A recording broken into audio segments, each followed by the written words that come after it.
Hello, everyone! My name is Gavin, or at least that's what I'm calling myself, and it has been a fucking week, hasn't it? Yeah, just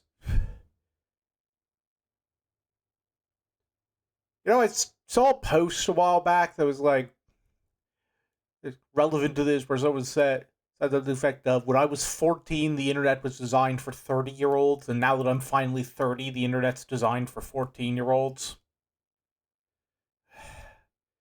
Look, I'll probably make a formal statement about the. God, I gotta turn off the smiling face. This is like, wow, I guess. I don't know what the appropriate face for this is. Angry face? I don't know. Nah, Angry seems a little too silly. Look, I'm just gonna say it, but. Regarding the Discord situation going on right now, I don't have a plan yet. Like, the big move seems to be towards Stoat, and that might happen, but yeah, like, right now, like, I've cancelled my Nitro, but other than that, I'm holding out in the hopes that Discord's gonna realize, hey, we actually don't want to lose our entire user base, and just go back on this, but like, maybe I'll stick around, see who stays, see who doesn't, but like, I'll probably wind up moving if by necessity, just if none of my friends stick around, but end of the day, like, breaking the no politics or miserable talk rule for just for a second, because it's my rule and I'm allowed to be a hypocrite. If it comes down to the point where Discord wants me to verify my face, I won't. That's going to be it for the server and for Discord entirely for me. I am not attaching my real ID to my online activity, if at all possible, at a time when the government of my country is actively murdering dissidents in the street. So, yeah, miserable talk to start off with. Sorry about that, everyone. Just had to be said at this point. Just, like, I'd like to keep going with Discord if I can, if they just decide to unscrew up everything, maybe. Like, I'd love to stick around, but, like, because, like, all of my friends are on Discord. Like, I've only just started, like, actually doing stuff in real life with people who aren't my family, so I'm still getting used to that. But, like, pretty much everyone in, like, a lot of, like, lifelong friends are on Discord. Just people well, not lifelong, but, like, internet lifelong. Basically, people I've considered, like, close companions and confidants since I started going online. I use Discord to keep in touch with all of them, and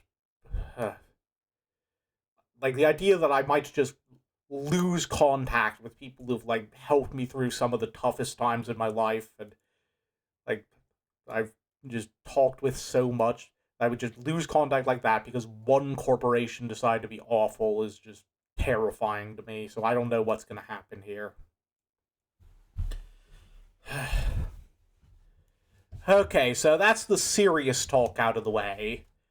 We'll just see what happens there. Anyway, Kingdom Hearts. So, full disclosure, there is a chance I may have screwed myself here.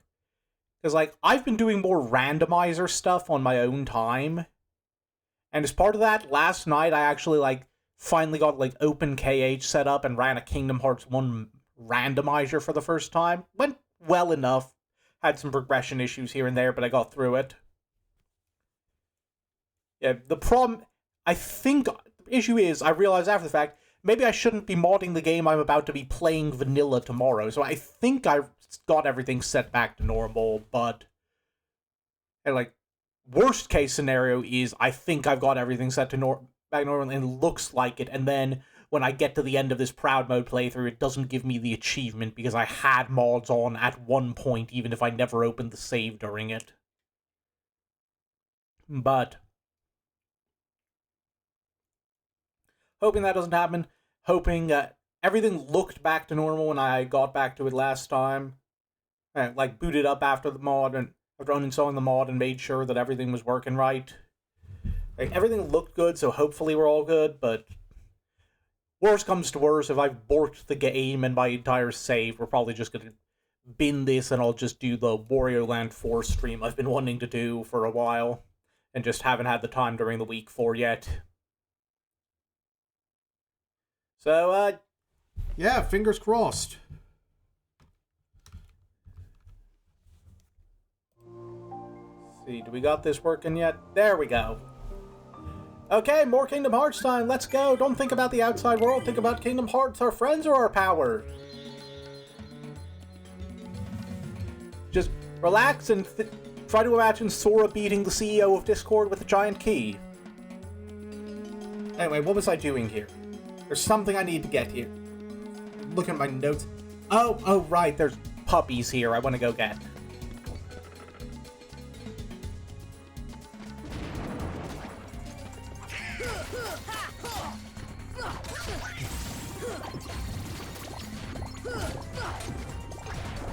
Okay, yeah, everything does... A lot of stuff does seem set back to normal. One thing that's really weird for me after the randomizer is, like, being back on proud mode at, like, mid-game strength levels after I was, like, just annihilating everything with one combo last time, because I got, like, a...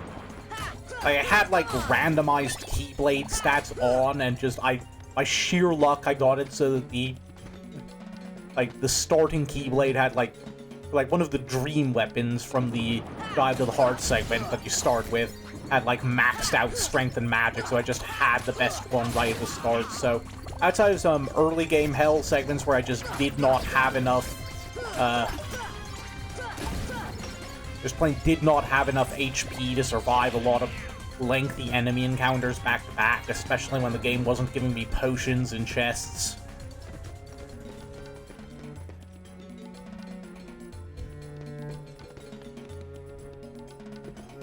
Once I got past that, I was pretty good.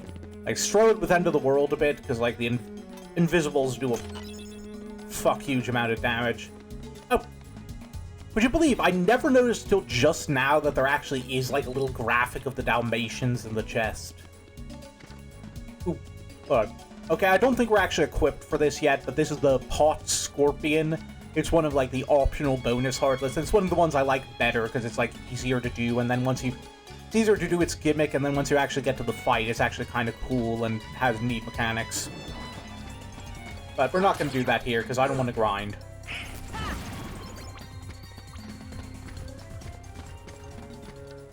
Anyway, that's our puppies.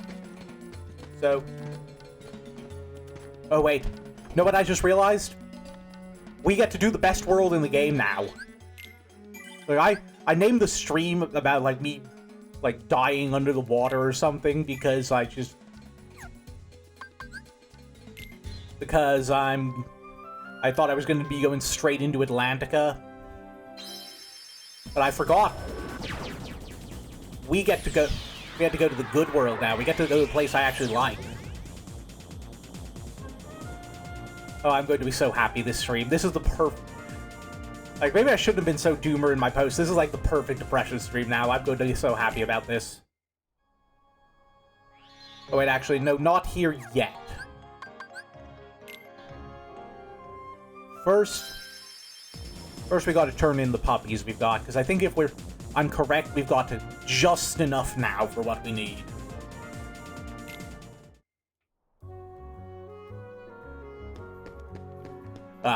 That's one thing I don't like about Traverse Town, is that when you go back in, it starts you so that you're facing the exit to the world, so yeah, that, like, instinct to push forward, and then you have to, like, catch yourself.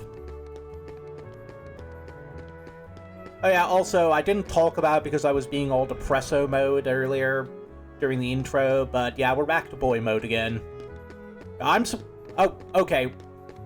We're going to very carefully avoid that thing. The sniper wilds are, like, the absolute least favorite of the bonus Heartless. Like, that's just... Yeah, let's put stealth mechanics in a game that absolutely is not designed for stealth mechanics. That's a great, fun idea. But yeah, I was... Like, to be fair, I was, like, in girl mode for, like, 2 weeks. It's just that it, like, started, like, right after a stream, and then I wound up... I was going over a while, and I went back to boy mode like Thursday of this week, so it was close to like 2-ish weeks. It just happened that it was only for one stream. Downside of doing it weekly, I guess. Okay, now we got like a bunch of... Ooh, these are like engines and guns and stuff, so we could probably use those to make the Gummi Ship missions a little more tolerable. But yeah, there's what we needed. Oh, we actually had a little more than we needed. Yeah, the torn page, that's what we absolutely needed. Because this is going to help us, one, get a little more out of, again, my favorite world in the... One of my favorite worlds in the game. And two, it's going to give us just enough progress in that world that we can get one of the best keyblades in the game for a magic build, or at least the best one we're likely to get without doing any of the bonus bosses. Like, I think there is a better one, it's just it's gated behind the Ice Titan. Let's smack these guys around for some experience since we're going this way anyway.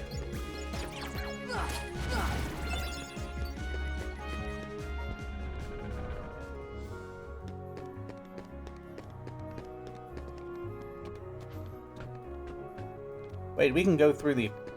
Did we not unlock the accessory shop? I thought we had got into the synthesis shop. Did we not do that? Wait a second here. No, we did. It's just... We have to... Oh, we probably have to go out that door to get it to open, don't we?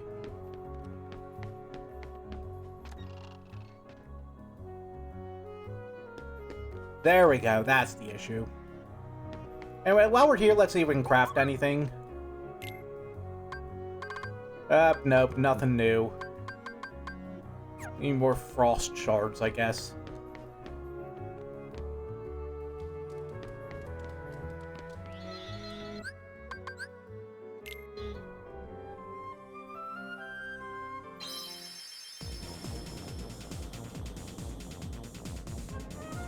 And now we get to do it. I'm not sure the model even captures how wide I'm smiling right now.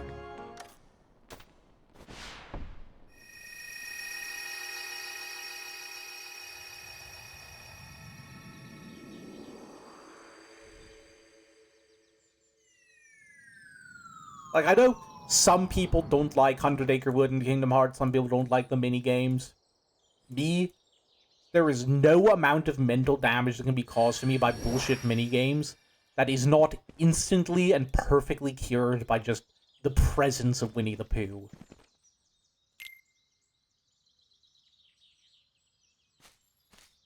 Oh, look at him there.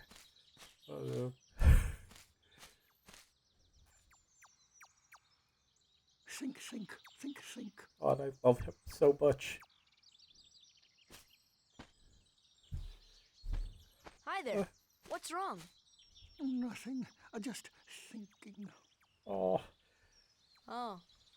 I was thinking of how to say goodbye to Pooh. Pooh? Yeah.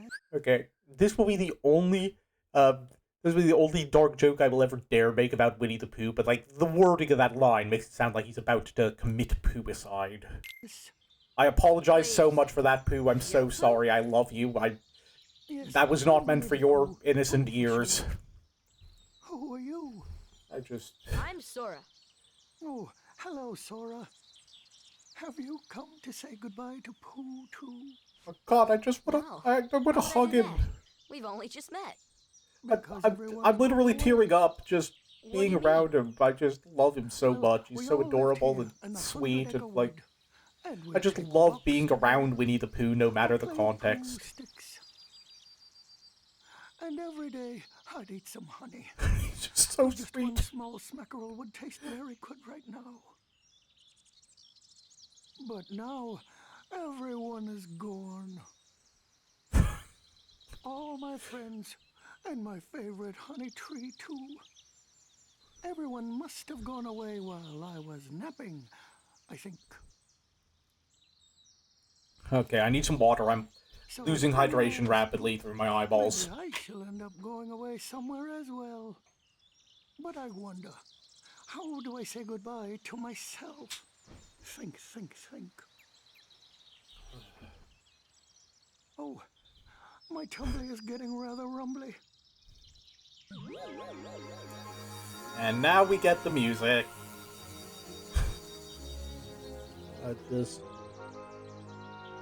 Okay, I don't know if anyone else here is familiar with an animator called Goobus Goobus, but yeah, he's hilarious. You should check him out if you haven't. But he did this like whole series of Winnie the Pooh shorts that's just like Winnie the Pooh getting like promoted to progressively higher and higher positions just because he's so adorable and sweet that nobody wants to do anything to upset him, so they just like keep giving him whatever he wants, and it's not even presented as like a horrible thing. It's just presented as like putting Pooh into positions of power inevitably makes things better for everyone because he's Winnie the Pooh, and just no one wants to do anything mean or evil around him because he's just so sweet and lovable, and no human heart can tolerate disappointing him.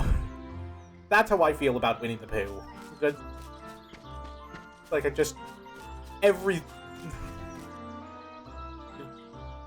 Everything that is good and pure in this world. I just love the little fella so much. I will shamefully admit it didn't stop me from seeing one of the horror movies, though. Like, I didn't see the first one, but, like, they did a sequel, and I heard that one was actually, like, a fun-ish slasher movie compared to the original, so I went, and, like, it was terrible, but it wasn't bad, if that makes any sense. Like, it was absolutely... Like, I do not approve, in general, of the whole, oh, this character's in the public domain, let's make a kill... murder death version of them, especially with Winnie the fucking Pooh. I'm so sorry I said that out loud in your 100-Acre Wood Pooh. Please forgive me. But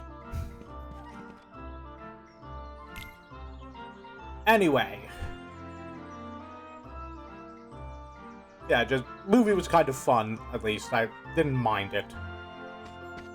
It's like there's definitely much better, even like dumb slasher movies, there's much better stuff to watch. There.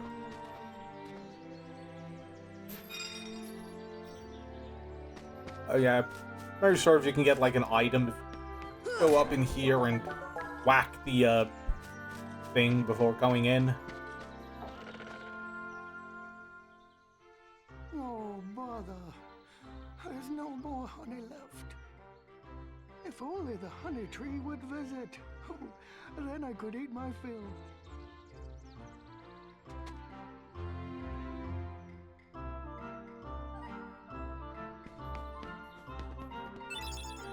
Oh, there we go. It didn't want to ping for a second.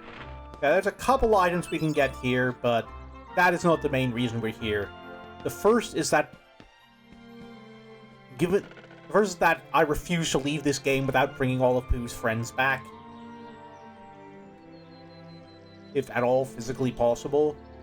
I just want to make him happy, and because he's wonderful and deserves it. But also... the second one is, after completing a certain minigame in this world, we get a new spell unlocked. And also, if we complete all of them, which hopefully we will, it's... like, I think we're going to be able to do that in, like, a couple of worlds, possibly by the end of this run, but once we complete all the torn pages, we get an experience-boosting accessory, which is obviously super valuable, and I think, like, the only one we can really get in this playthrough, unless we wind up, like, meeting some huge follower incentives, because... like... I think 2 of them are synthesis items. 2 of the other ones are synthesis items. 1 of them you can only get if you're playing on beginner mode. And 1 of them is you have to beat one of the super bosses. So the one we get for beating 100-Acre Wood is the only one we're feasibly going to get. Oh, hello, other character who is adorable that I would do anything for. What am I to do? I'm all alone. Pooh! Pooh! Where are you? It's me, Piglet. Okay, but remember when that... Yeah, anyone else remember when there was that, like, old Piglet game for the GameCube? Or, like, the... I think PS2 or whatever generation was synonymous with the GameCube. It was, like, at the same time as the GameCube. I think PS2, but... Yeah, like, they There's some Piglet video game that went viral because it had like this creepy castle level that looked like that had like an atmosphere straight out of Silent Hill. It's like I never actually played that as a kid, but I did have like another Winnie the Pooh game for the GameCube called Winnie the Pooh's Rumbly Tumbly Adventure, and I played it and I 100%ed it. Oh, I forgot.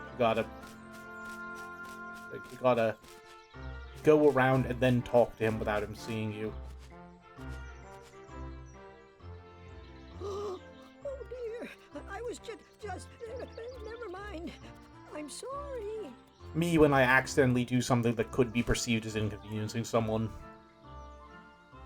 Don't be scared. You're looking for Pooh, right? Aw. You know Pooh.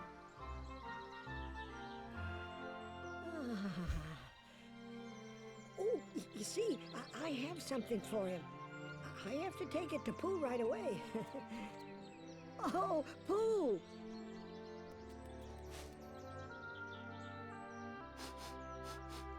Oh, I believe I smell a delicious something. A something like honey. Pooh! Hello, Piglet. How have you been? Oh, I'm so Sorry, glad I'm to just see you. I'm enjoying the vibes. I thought you'd gone away. I brought what you asked for.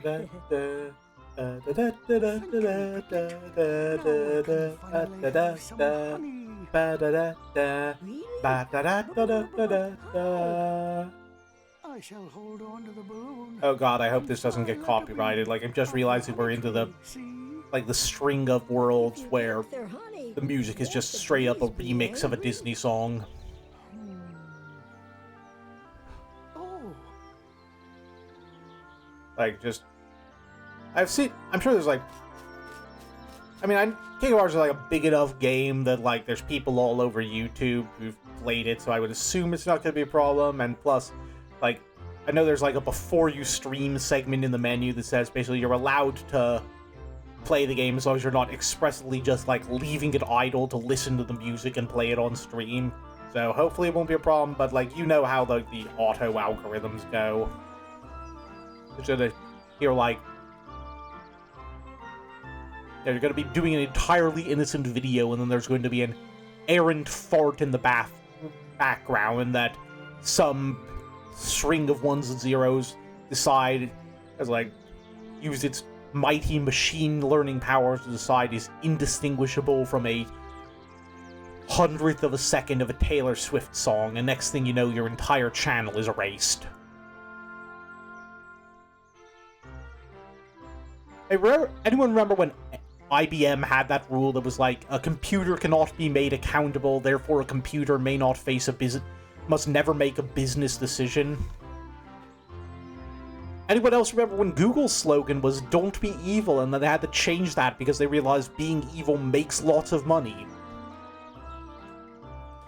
No, I'm not being depressed. I'm not being depressed. We're in Winnie the Pooh land. We can't be depressed. I'm not being grumpy about the real world in the 100-Acre Wood. I'm going to climb up this tree, and I'm going to protect Winnie the Pooh from honeybees. And I'm going to spell honey Hunny because that's the cute and adorable way to spell it. I will beat my depression back with a stick just as long as to protect Winnie the Pooh from any knock-on misery.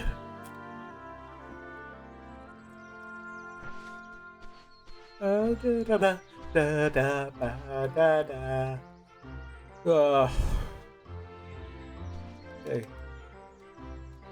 Yeah. Okay, God, one thing I am missing from the randomizer is that I, like, doubled the speed on the text boxes so you can just mash through them. Like, I don't need a tutorial, I just played this last night. Oh crap, did I accidentally hit, like, was there, like, a give tutorial option? I just mashed through it. In my defense, I played enough. I never beat Ocarina of Time, but I played enough of it that my instinct is to just mash A whenever there's an owl on screen.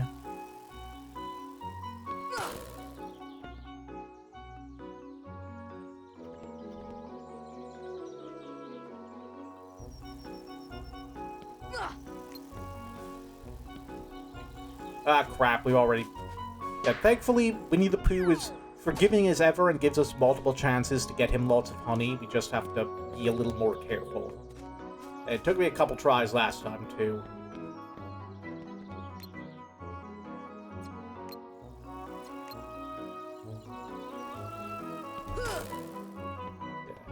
The trick is to just, as long as you can land the initial swing, you'll always bounce to the nearest free stump or a branch. I can't words today.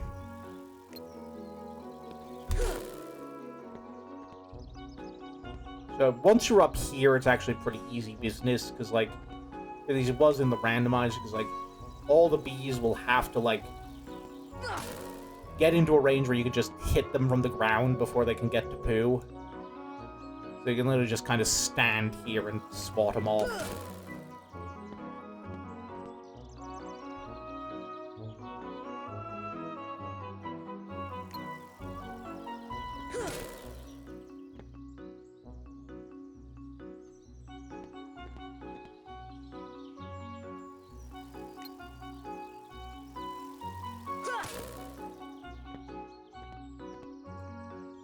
So once you're here, it's basically easy mode as long as you time it right.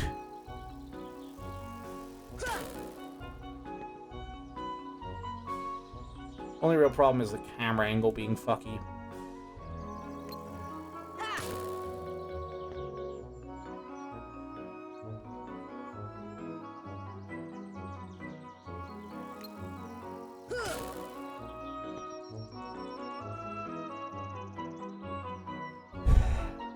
Look at him, he's so happy. He's eating his fill. He's having a great day.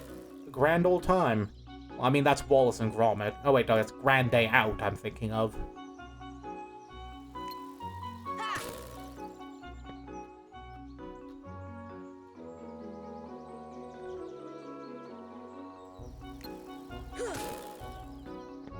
Yeah, Winnie the Pooh, honestly, Hundred-Acre Wood is the world so good that not even Recom could ruin it. Because, like, all they could do there was just, like, because it's all minigames, they could only, like, squeeze the cards in one place, and even then it's, like, easy to just mash the one slight they give you that works. And everything else is just fun little minigame. Honestly, I think some of the minigames in Recom's version of Hundred-Acre Wood are actually better than the ones in KH1. Yeah. It is rather funny what I will do for So happy and having... Oh, look at him in a little honey cave. Oh.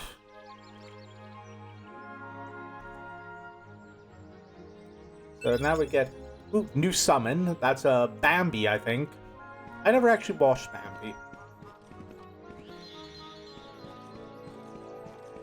Anyway, where next? Oh, right. I will... No, not this one. I think it's up here. Yeah, here we go. I will say, I think this is like the one minigame in KH1 Hundred-Acre Wood I don't like. The camera angle's really weird in this one, and I struggle with it. But all the others are fine, it's just this one is really a pain in the butt.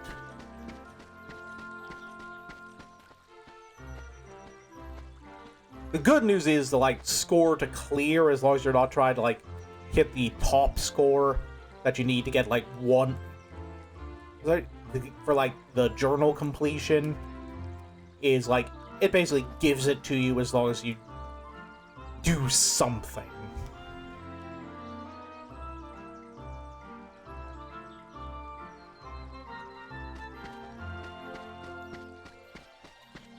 Also, I think you can actually, like, go through and pull up all of these vegetables, and some of them give you elixirs. Or, like, there's, like, a 5% chance or something. Which might as well while we're here. More elixirs are always good. But yeah, this is about, like, the... Oh, no, you get a potion here. Yeah, I swear it's like there's a certain % chance where you can get an elixir out of one of these. And this is like the main farming spot for them. Could be wrong.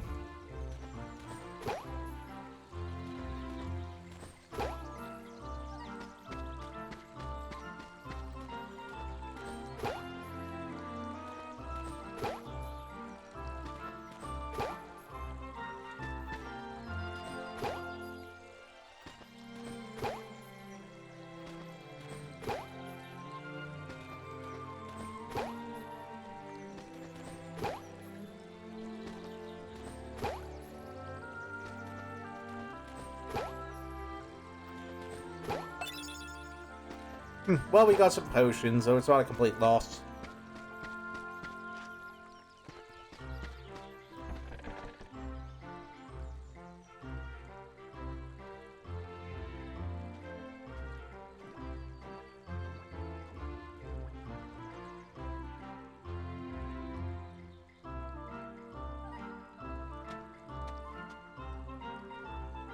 Okay, actually, I just noticed this. It's kind of weird, but like, you can see in like the cutscene, it looks like his whole body can kind of fit in the hole. Like, just so he's like, he's crawling through it. It's a passageway, and then later on, it's gonna seem like it's just like a thin wall. So like when he gets stuck, spoiler alert for Winnie the Pooh, like half of his body is inside Rabbit's house and half of his body is outside. So.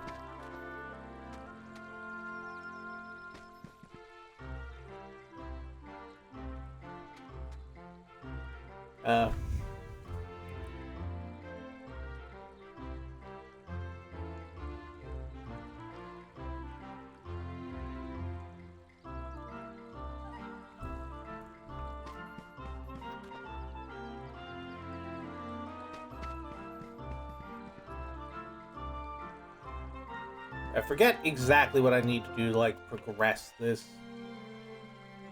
I'm not sure what all I have to, like, investigate. I think maybe I walk out and come in again, but I'm just trying to get to the minigame. I just want to help Winnie the Pooh here.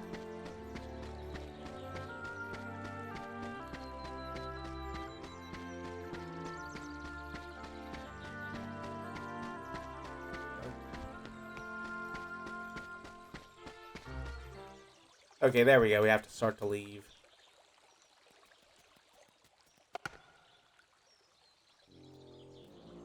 And now he's stuck.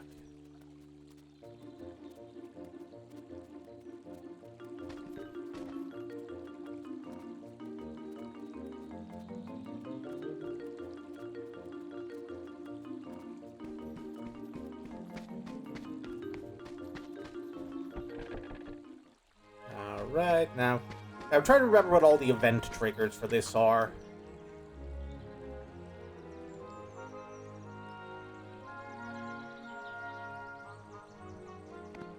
Oh, here it is.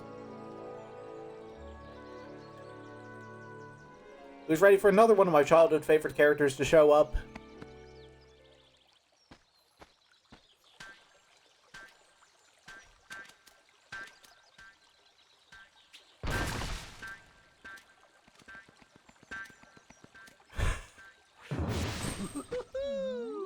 Hey there! Name's Tigger. T-I-double-G-R. That spells Tigger. Well now, I don't think I've ever seen you before. Hello, Tigger. You've just bounced my new friend, Sora. Hey, Pooh. Say, you're looking mighty uncomfy today. Is that some new exercise? Why, bouncing around is a lot more fun.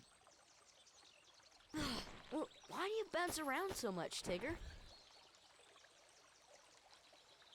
Why? 'Cause bouncing's what Tiggers do best.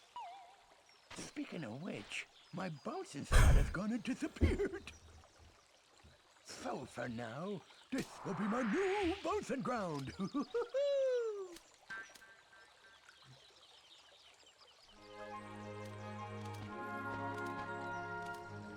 know, if I had a nickel for every character who was absolutely iconic to my childhood who was a stuffed tiger, I would have 2 nickels, which isn't a lot, but it's weird that it's happened twice.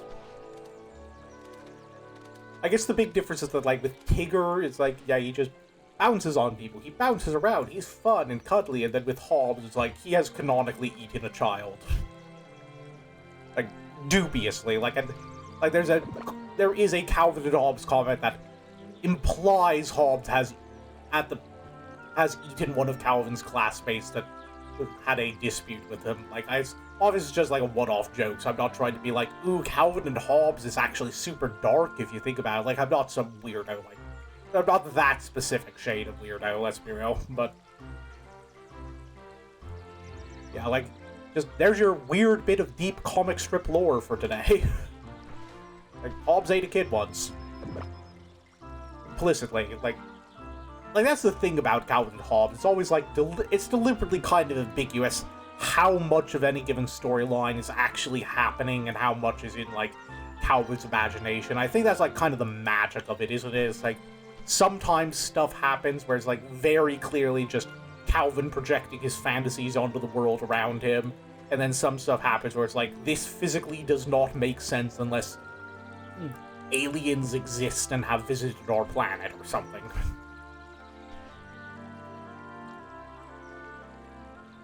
Like,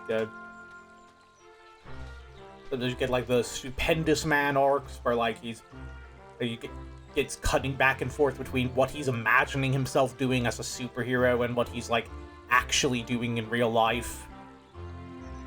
Or, like, the Tracer Bullet ones are the best, because, like, that's...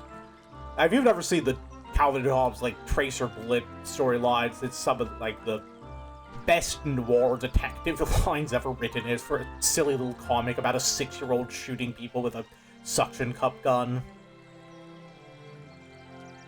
But yeah, on the other hand, there's like the one storyline where Calvin builds an evil snowman outside, and it starts building more evil snowmen, and he has to, like, fight them off, and there's, like, I guess it's possible that Calvin built an entire snowman on the front doorstep without anyone noticing and just convinced himself in his fantasies that it chased him there, but, like, that one's, like, one of those arcs that seems to make more sense if, like, he actually was fighting an army of killer snowmen and no one believed him.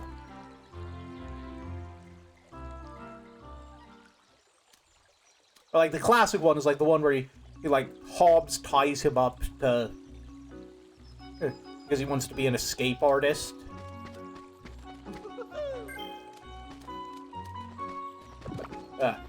See what I mean about this? Even with, like,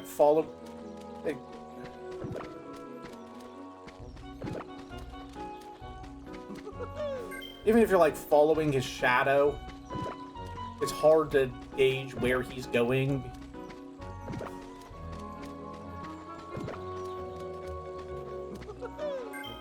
But, yeah, I was gonna say, with, like, Calvin and Hobbes...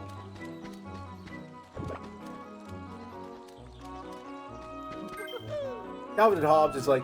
I was gonna say, there's a one story arc where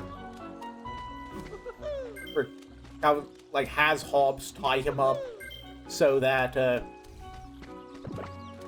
because he wants to try and be an escape artist, and then Hobbes won't untie him, and so his mom finds him when he's, when she's trying to get him for dinner.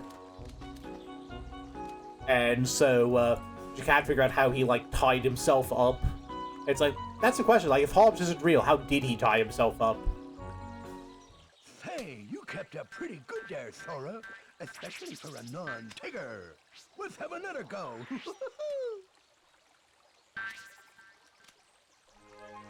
I'm assuming that means we didn't actually hit the score, but like I said, we're not really going for the high score. Doesn't really matter. The only stuff you get from that is, like, completion for Jiminy's journal, and then, like, I think you get an ability from Owl that helps you make summons last longer if you get the top score on all 5 minigames inside the house. That's what I get for not paying attention. So, we don't really need to. If need be, I'll go back and, like, get it off camera.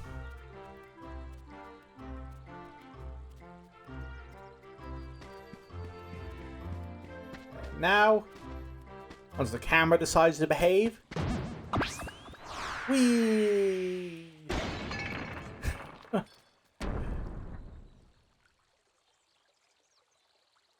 Poor rabbit. Bother.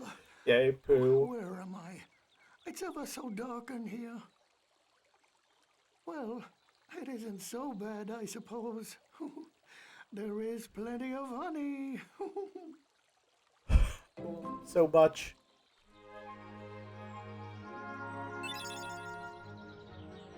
Okay, one more to do, and then we can move on to the hitting people with a keyblade that I promised. I think it's this one. Oh yeah, this minigame is actually kind of weird because no matter how well you do, you have to do it twice. If you want like the high score and you want to progress the story here.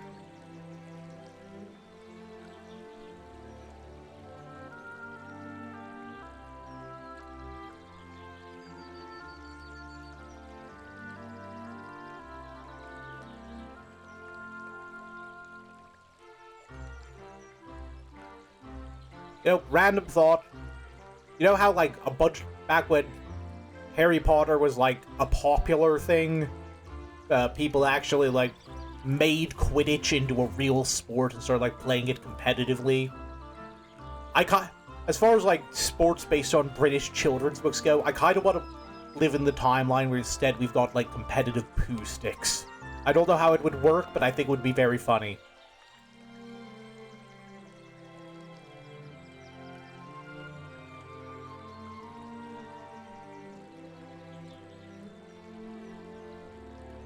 But yeah, also on that note, I think I read somewhere that, like, the people running, like, competitive Quidditch actually, like, renamed it to something else because they didn't want to be associated with J.K. Rowling anymore. And there's not much funnier than that in terms of just how much of a fall from grace she's had. It turns out all you need to destroy the goodwill earned up by decades of being writing several of the most popular and beloved children's books ever written is to just be awful to people who have done nothing but want to exist. Who'd have thunk it?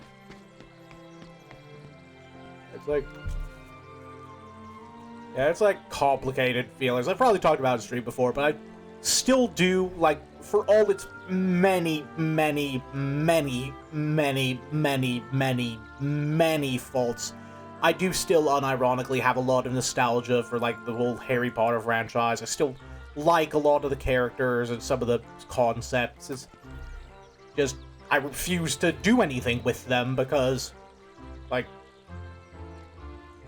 Rowling's a cunt. I'm not going to apologize for saying that. Like, there's no better word to describe what she is. She's just an absolutely vile human being who's just decided to make it her life's mission to hate on, like, hate on a group of people who, again, have done nothing but just want to live their lives. And it's honestly kind of depressing that other people can't also reach that state of, yeah, I still like the franchise, but I also cannot support someone who's going to, keep giving money to someone who's going to use that money to hurt people, and has said on record repeatedly she will use every cent of money she gets from her books to hurt people. No, what am I doing? Slapping myself on the face here. No depression in Hundred-Acre Wood. I am going to be happy and not think about the outside world and miserable things until I get out of here. You can wait till Atlantica for me to be grumpy all the time.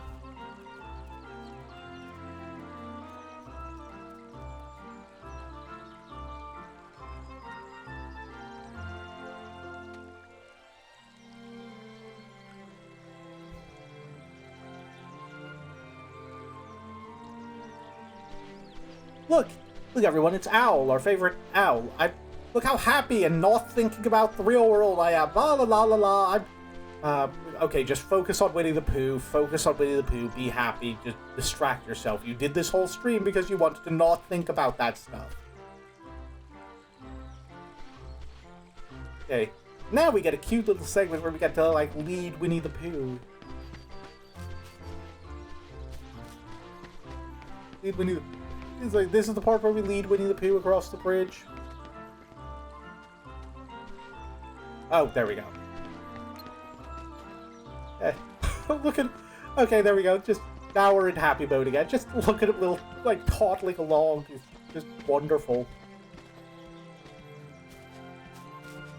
But nope, now he's gonna stop at the honey jars because he's Winnie the Pooh, and that's just what Winnie the Pooh does. Oh, nope, we actually got him past the honey jar.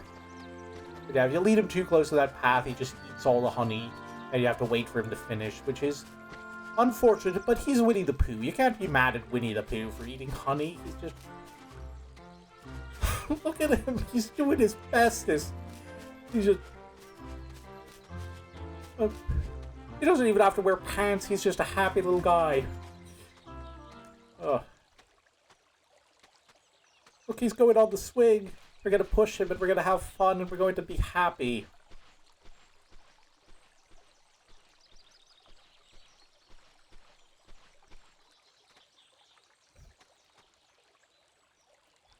God, is this just going to be the Gavin tries not to let the depression show stream?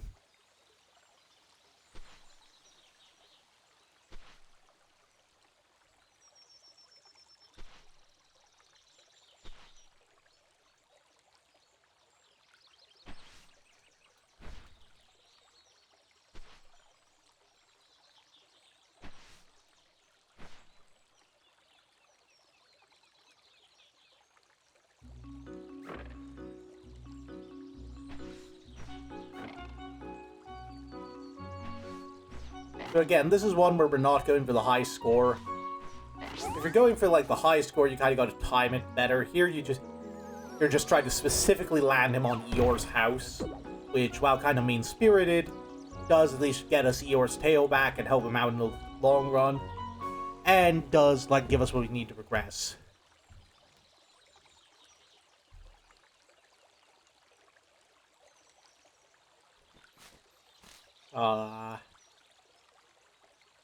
Swishy, swishy. Now, little gives swishy, swishy. That's adorable.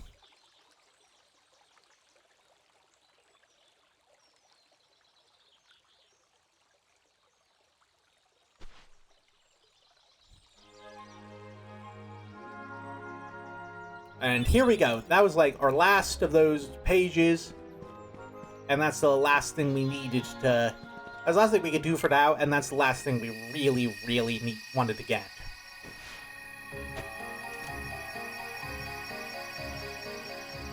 Because now, we can talk to Merlin, and because we have one of every spell unlocked, we get Spellbinder, which is the, like I said, one of the best Keyblades in the game for magic. Like, main attack is a little less, but again, we're not going for like a heavy attack power build. We're going all in on MP because we've got Ripple Drive, and that just shreds through things. So higher MP is actually going to probably mean we're doing more damage in the long run. Like, I don't know, probably someone who knows more about the specific mechanics of Kingdom Hearts than me will probably be able to like look back at this and look up the stream and go, actually, if you run the numbers, it does slightly more damage to have a higher attack stat from one of the other Keyblades than to have a lower one with Spellbinder, but let's be real, like, the entire viewership of my streams at this point in my career is like 3 of my friends on any given week. Like, no one who knows that much about Kingdom Hearts lore is going to be, Kingdom Hearts mechanics is going to be actually watching this. And if they were, they probably got scared off by all the misery talk for the entire first hour of the stream.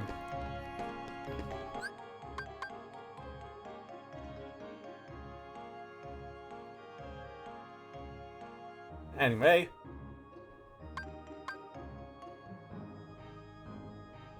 First I'm going to save, and then I'm going to take this opportunity to say that because of...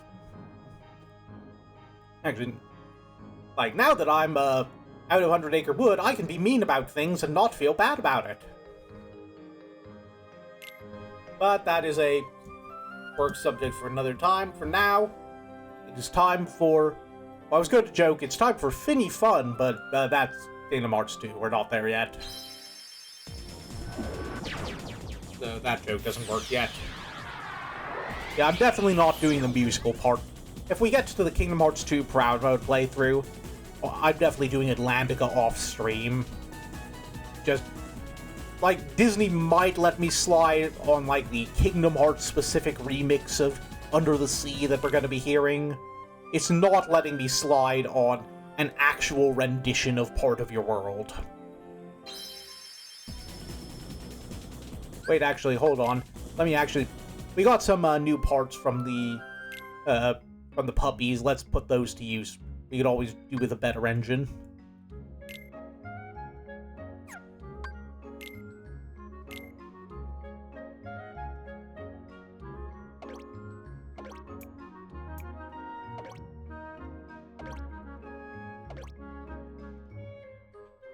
Yeah, let's just plug a bigger cockpit on there.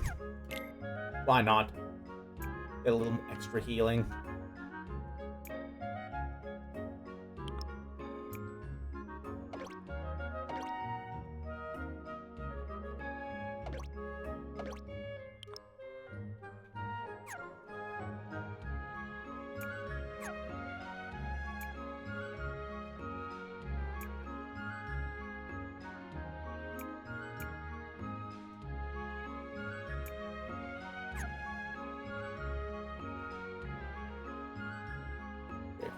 Hold on a second. Actually, hold on. First, we're going to see if we can get, like... I swear Sid sells, like, space upgrades so that I can fit a bigger engine on the back. I swore we bought one, but... Here we are, regardless. Just gonna head into town real quick.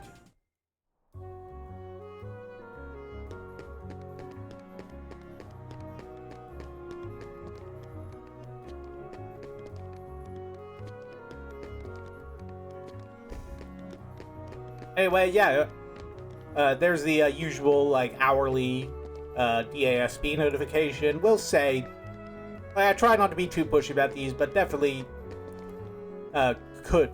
If you can, I'd definitely encourage helping out with this one. As I saw, Juniper was still, like, really struggling, so... I'm not trying to guilt anyone, I don't want to be a jerk about it, just... would highly recommend. It's like, I was never sure how much to push them, you know? Like, I don't want to be pressing people who already have, like, their own problems and their own financial woes, but also just I want to encourage donations. But I'll just leave it like this for now. Anyway, let's shop. Hey, Shira, welcome, welcome. We just actually missed out. We just finished 100-Acre Wood, so you missed me, like, being all mushy over poo. Now we get to do Atlantica, which is never anyone's idea of a good time. Oh, this is the one. Not really anyone's idea of a good time, but... at the very least, I learned some navigation tricks and flags when I was doing my randomizer run last night, so I should be able to get us through this a bit smoother than usual. It's like... Yeah, it's like, I will say, just... Like, there's a lot of the more controversial levels in Kingdom Hearts 1, I'll defend and design. Atlantica is like... I just don't like it. It's like an entirely different set of movement mechanics, and it's confusing to navigate if you haven't already figured out exactly where everything is. The save points are kind of in inconvenient places, it feels like. So it's just not a fun time. It's a big slog. It's not my least favorite world, but we probably aren't going to see that one this stream unless we, like, blaze through Atlantica and Halloween Town. Yeah. I was hoping we'd get, like, another system upgrade available.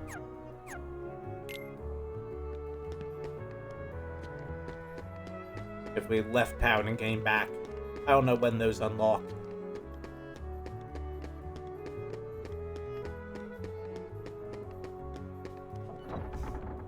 Alright, now, let's see if we can finally install that engine.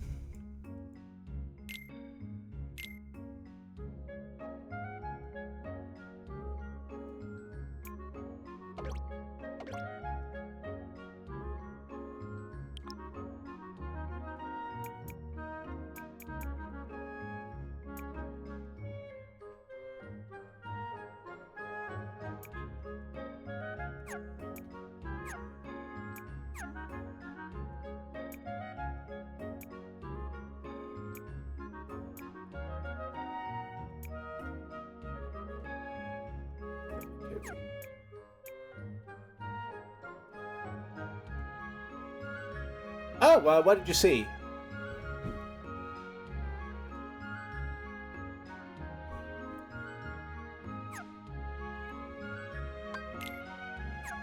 Okay, you know what? Oh yeah, I saw some interesting stuff about that. I just, you know, didn't feel like going to a movie last night. If you liked it, I might be worth checking out. Yeah, so far all I've seen this year was what was the first one? It was forget about the first one. Oh yeah, Primate, which was what was like. It was good. I just couldn't get behind the evil killer monkey thing. And then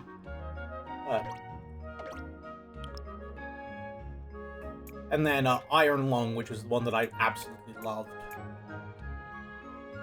Yep. Alright, might think about checking it out then. But yeah, we're just gonna slap that engine there because the laws of physics bend to our will. And while we're just turning the ship into a hodgepodge because of weapons and engines, because I can't be bothered to figure out how to make this look good, I just wanted it to work and get me through the Gummi Ship segments.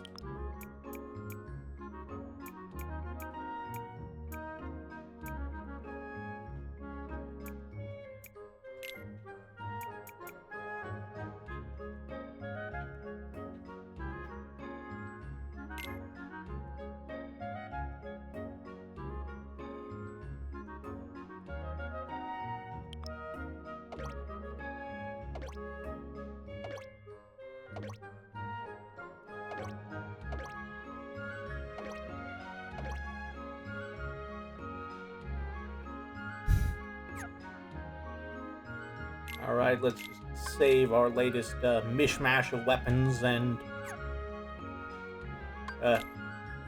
horsepower.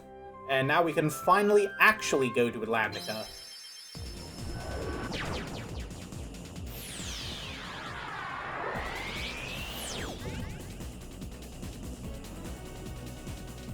Yeah, I did see something about, like, they offered free tickets to anyone who would, like, or like giveaway of free tickets to people who had lost their jobs due to AI.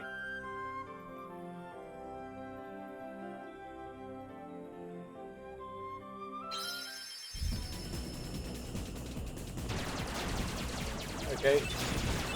Anyway.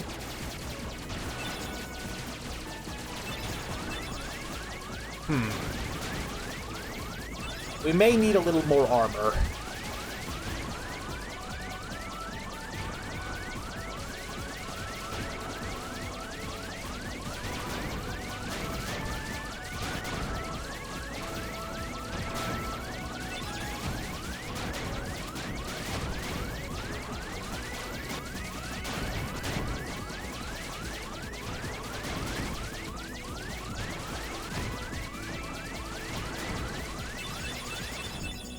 Yeah, we may need a little more armor. Okay. Let's see if we can't maybe add some things to this ship that aren't guns and engines. Okay, yeah, let's try doing it that way so I don't have to fool around in the Gummi editor anymore. But yeah, I don't... Wait a minute, I don't want to slow down, though. That's the problem. I'm just gonna learn to dodge better.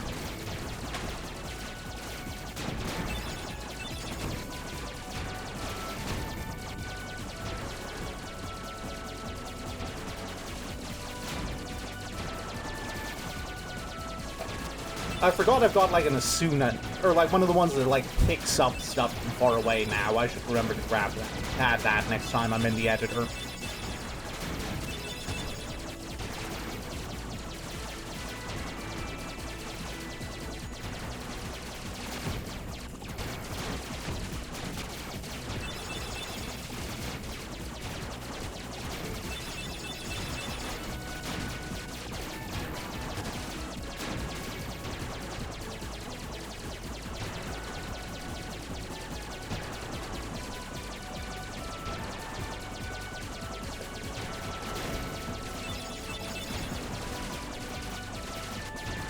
I believe that the default firing setting on any given vehicle I drive should be removing that direction. I will say Gummi Ship missions are less obnoxious in 2, partly because they feel a lot faster and, like, more dynamic and flashy, and partly because in 1 you have to actually, like, it takes a long time to get a ship set up that can actually, like, properly tear through stuff and make them as painless as possible, to the point where by the time you have a ship that's good for that, the game's basically over. With Kingdom Hearts 2, you can basically do like 1, maybe 2 Gummi Ship missions, and then you can build the donut. And the donut wins. The donut solves all your problems. Nothing beats the donut.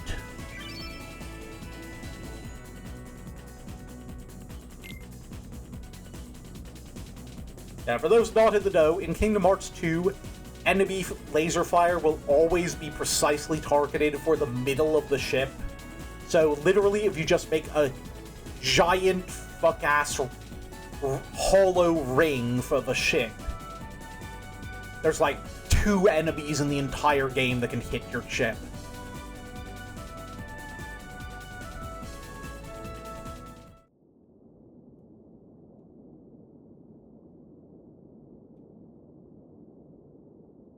And it is very funny.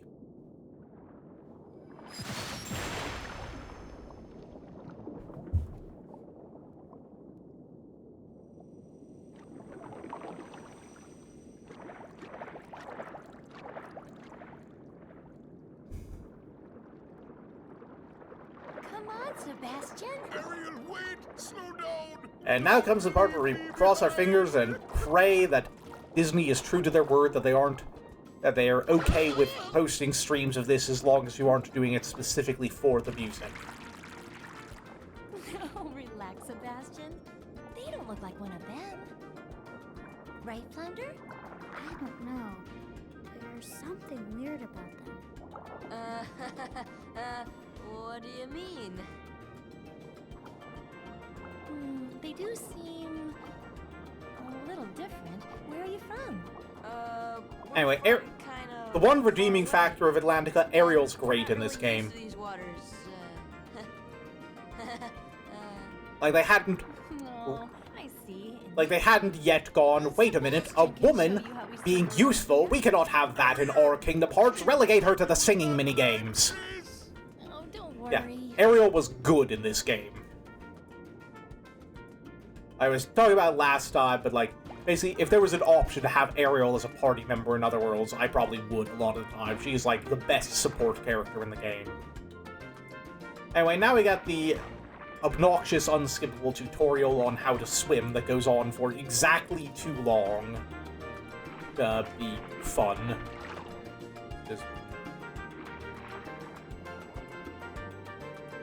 Just have to swim around touching this fish's butt.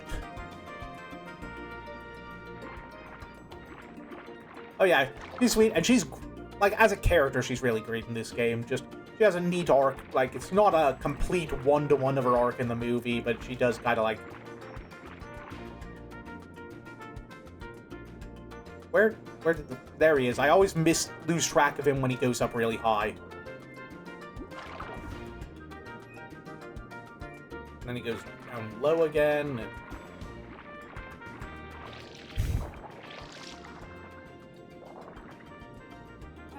Job! No, let's move on to self-defense. Sebastian! Yeah?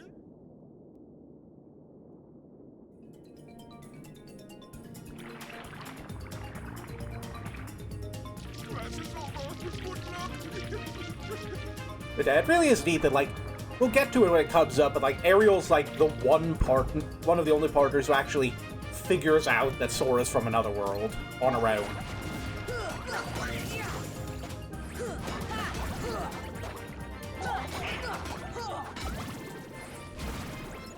Anyway, these jellyfish things are called sea neons, and they're basically the stand-in There's shadow stand-ins for this zone because shadows can't swim.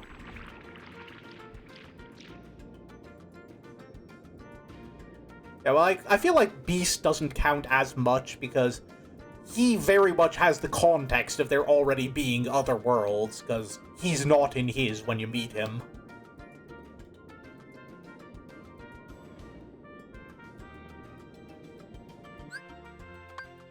Anyway, we're gonna swap out Goofy for Ariel, because physical attacks aren't super great in this world.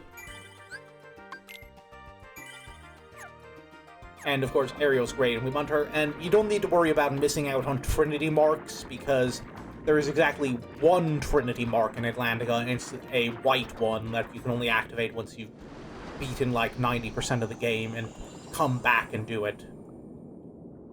I can't even recall if it's anything good, but I hope it is, because it's like, it's basically on the ass end of the map from any of the save points where you can enter and switch characters.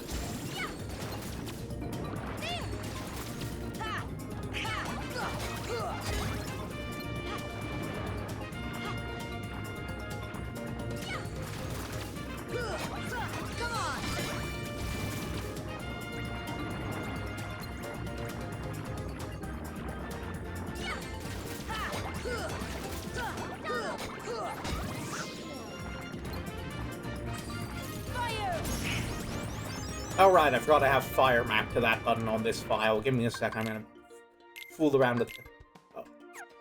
Oh, that's another thing, I forgot I have arrow, because I never picked that up when I was doing the randomizer run last night. I think this is a good setup.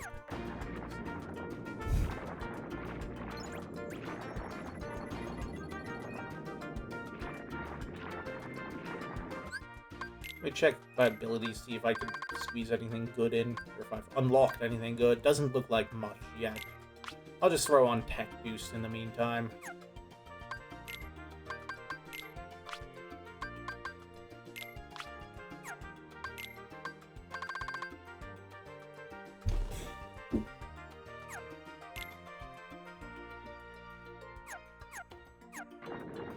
Well, whatever that guy dropped, I can't reach it to pick it up. Yeah, treasure chests in this area are just these, like, clams. I'm gonna go around and pick up a few of them while I'm here.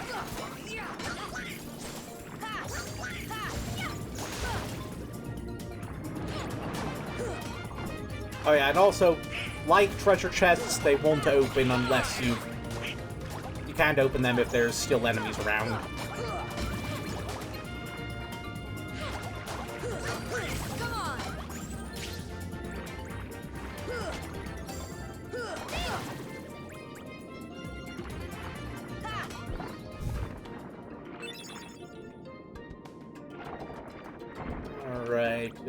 Where do we go here? I swear there's one around here somewhere that I was looking for. Maybe it's... Oh, no, it's that one that I'm looking for. There's, like, you need fire to open. Anyway, waiting for enemies to spawn to ruin my day. Yep, there we go. I don't even know why they're called sea neons. They're not, like, particularly brightly colored.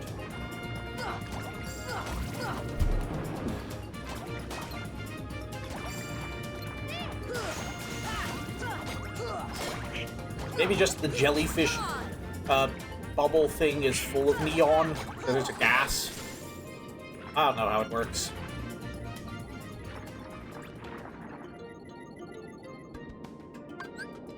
See ya.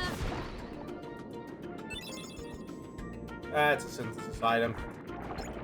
Why do I even open most of these when they only have synthesis items?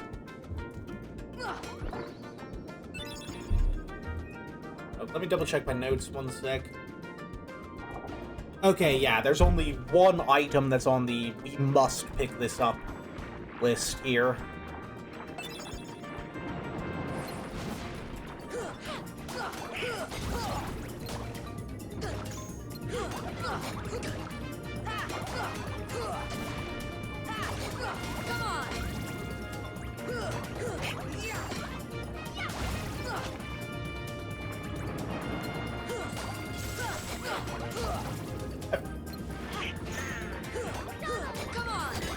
Oh wait, I just realized we might have... Thunder! Yeah, we might have a slight problem here, because I'm just now realizing, because we're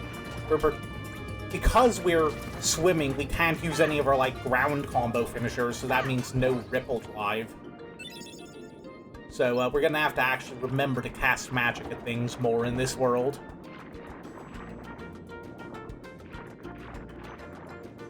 Okay. Because I think that's enough treasure, we gotta... Oh wait, no. What am I saying? Of course there's not enough treasure. There's treasure right here. Unless it... I already got this one. Did I get this one? I'll get this one if I haven't already. I have already, and then I'll actually make some progress.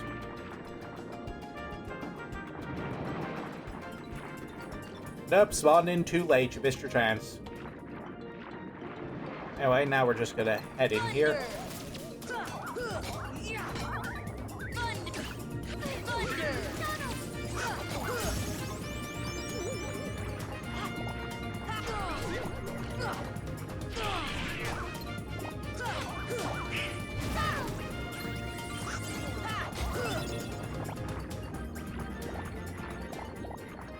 There we go, picking up some stuff, good as new.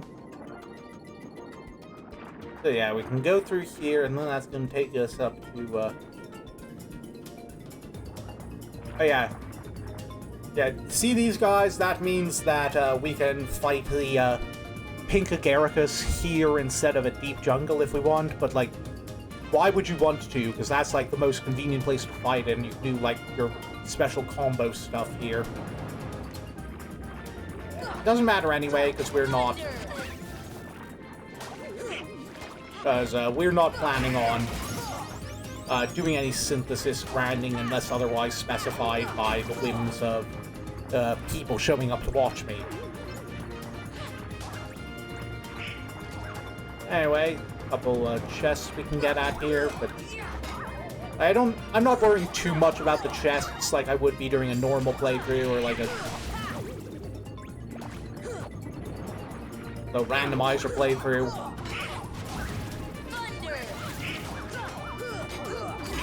I'm just gonna do my own thing here and hope we get what we need. Because I'm trying to make this fun to stream and not me obsessively scouring the environment for every single chest. Because we're having to, like, manually consult a guide 24/7 through the whole thing. Well, why am I... 24/7 doesn't even really apply, because, like, I'm streaming, like, 3 hours a week. Anyway, we can't get that chest yet, but we can get that one that was back in the ravine.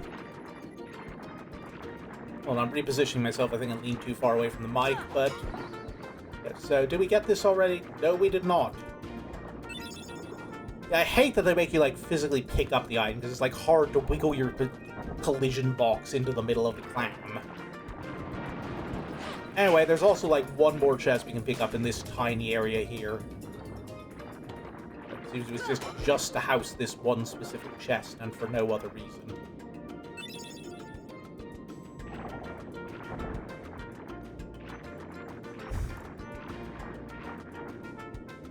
And now we shall continue to... Okay, we'll kill these guys and then continue to the Palace of Story Progression.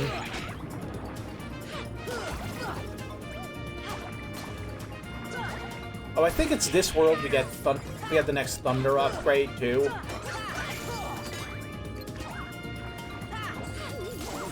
So, not until later, but...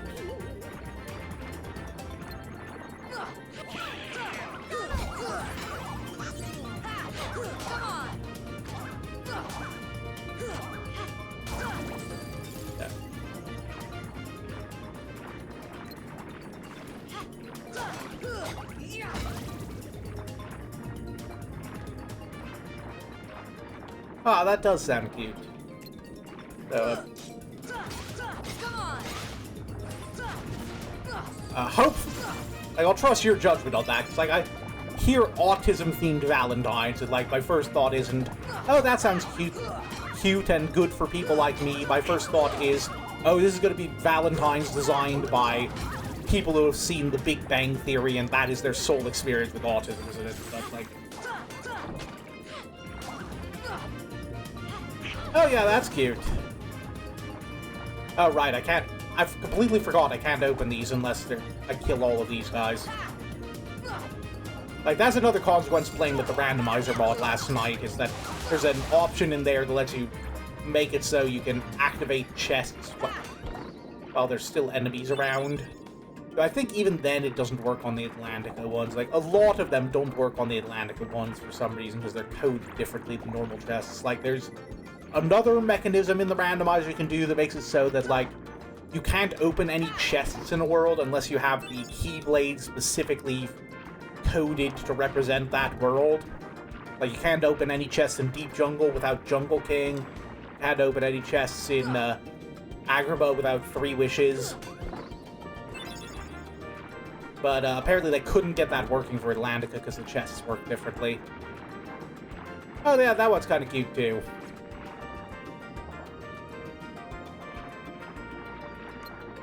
Thunder! Yeah, I know one thing I... What? What am I? Did I? Oh, thank God. I thought I soft-locked for a second there. Thunder!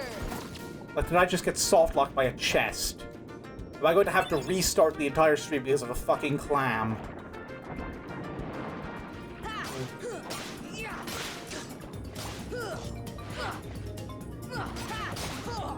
I will say, for all the jokes I will occasionally make about it, I've never actually seen an episode of The Big Bang Theory.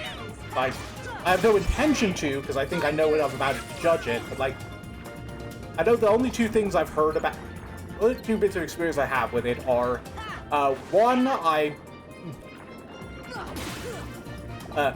there's, like, an old picture I saw once, it was, like, you know how IMDb has the like, page where you can submit errors or trivia, or, like, weird production mishaps for an episode? There was one I saw floating around where they did one of those for an episode of The Big Bang Theory, and the joke that they showed was, studio laughter can be heard throughout the episode despite the lack of any actual jokes. And then the other one was I watched, don't know if any of you know Ryan George. He's a YouTuber. He does a lot of really funny skits. He's kind of like soft retired now. Like, he doesn't put out as much stuff as he used to because he's spending time with his... Like, I think he just recently had a kid and he's spending time with his family.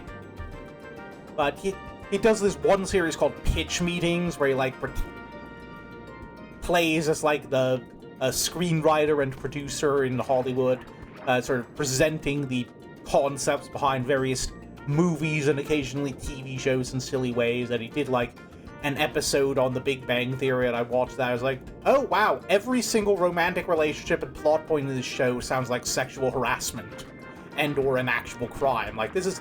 It's not like full-on Revenge of the Nerds shit, but it's close. But yeah, so I'm not seeing that anytime soon. Yeah, that one's pretty relatable and funny. I will say that one, Shiro. Like, I do not know how I lived without a weighted blanket. Too close.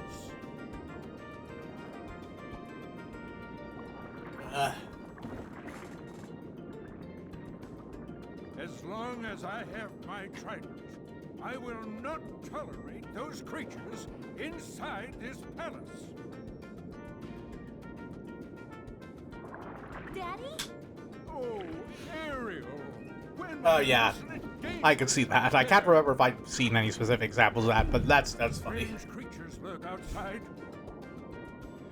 Yeah. Oh yeah, fun fact actually.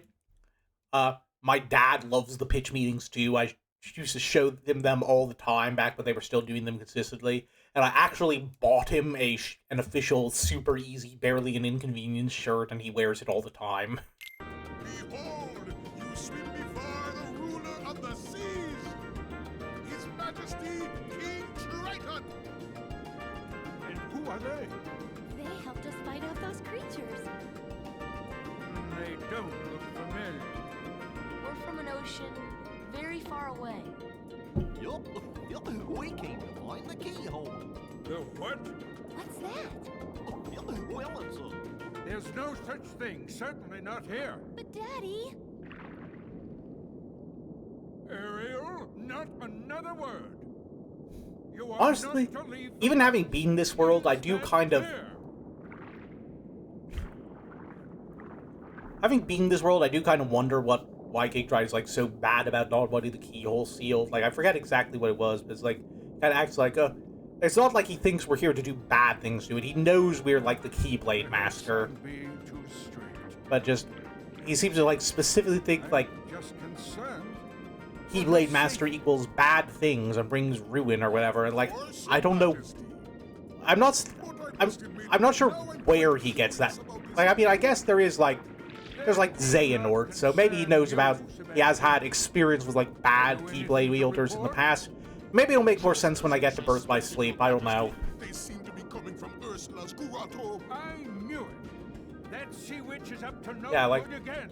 at the very least, it makes very little sense in Kingdom Hearts 1, where there was still an understanding of, like, there is one Keyblade wielder. Serious danger.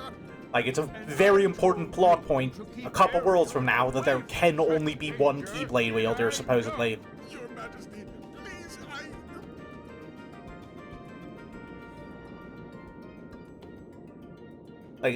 Like, maybe it makes more sense with later games. I would not be surprised, because they do tend to try to patch some of that stuff in later games. Like, as I've heard joked many times, there's an entire, like, 3-hour side game that was made solely to explain why Mickey is shirtless in Kingdom Hearts 1 at the end.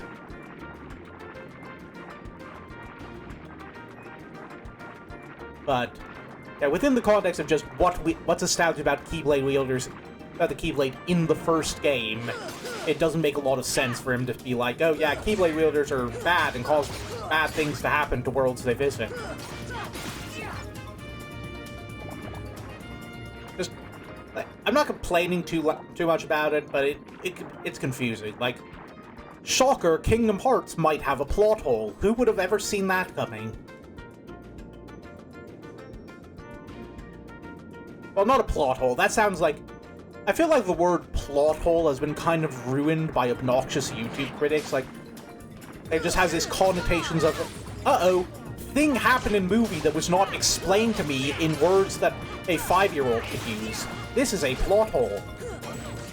Like, my stupidity is your problem now. Like, I was on my phone when you told me about this, and that makes it your problem.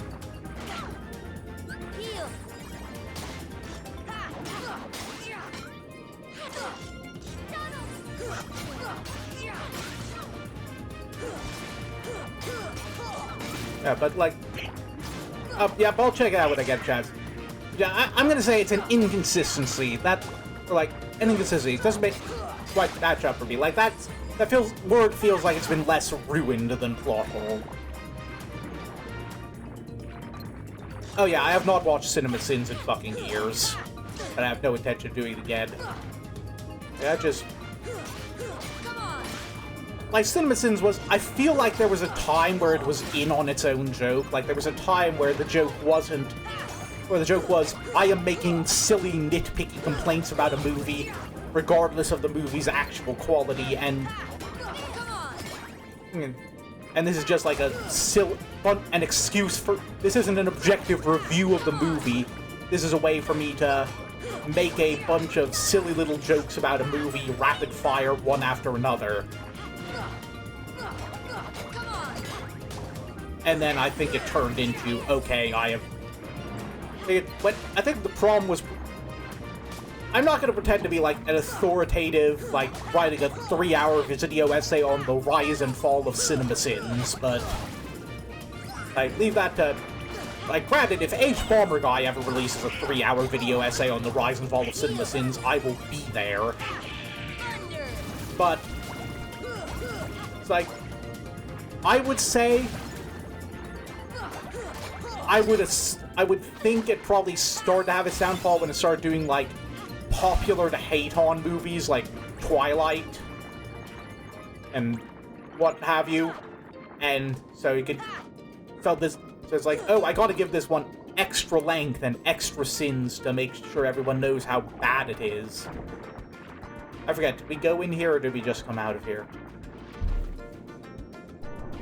Okay, we definitely need to go, so I'm gonna say that.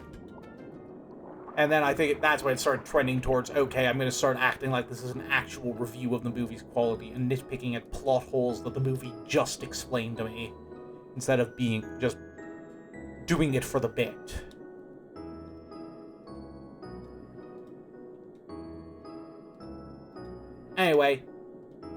we do want to just stick around in here for a second, because there's 3... If we look around, there's going to be 3 chests around here, and one of them has another torn page.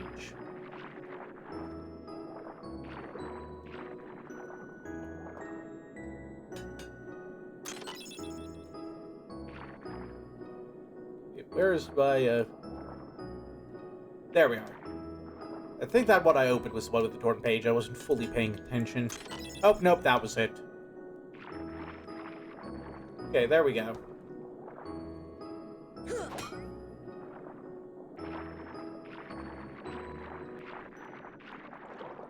Okay, now comes one of the most annoying, in my opinion, level design decisions in this whole area.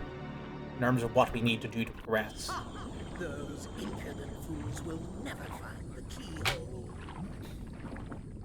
But the girl could prove useful, and I've got the heartless on my side. Triton, my old friend, your day is coming.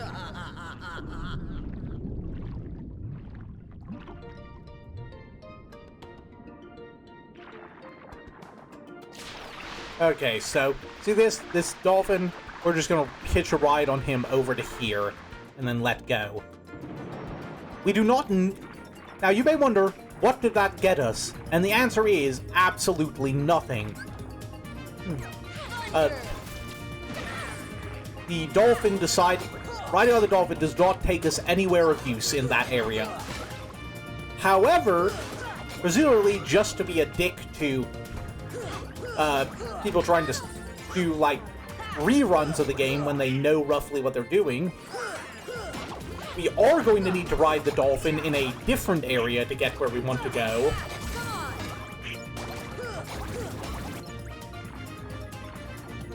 And it will not spawn there until we've ridden it at least once in that first area. Even though, again... we get nothing out of riding it in that first area, except for making it spawn in the other one. I am not mad.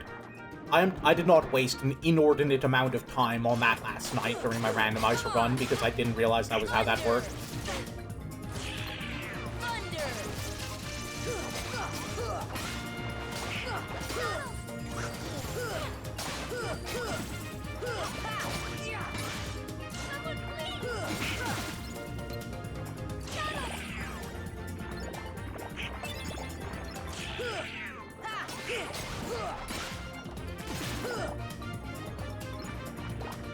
I'm actually going to change up my customization, because I think in this area it's actually more useful to use fire.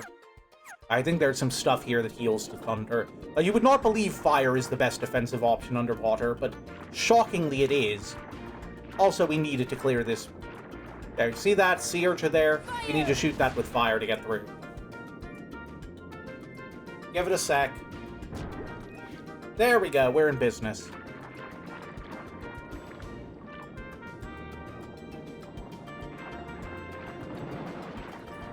So, while we're here, we're just gonna...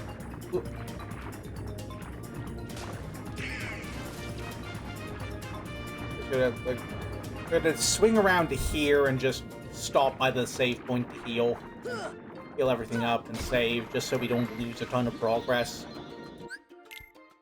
Yeah, this is one of the only 2 save points in this area, and we can't get the other one until, like, right before the boss.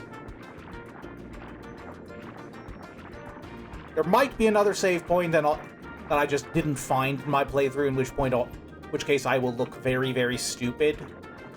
But, to the best of my knowledge...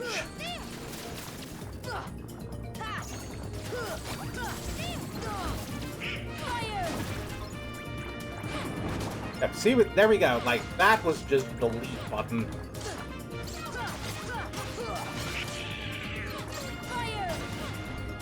Yeah, that didn't quite one-shot, but it came close. Yeah, I gotta use fire more often now that it's actually upgraded.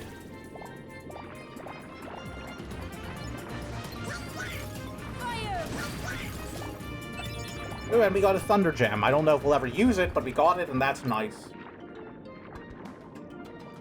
Anyway, now we can actually ride this fella. And he's going to actually take us somewhere we want to be. In theory. Eventually. Okay, here we go.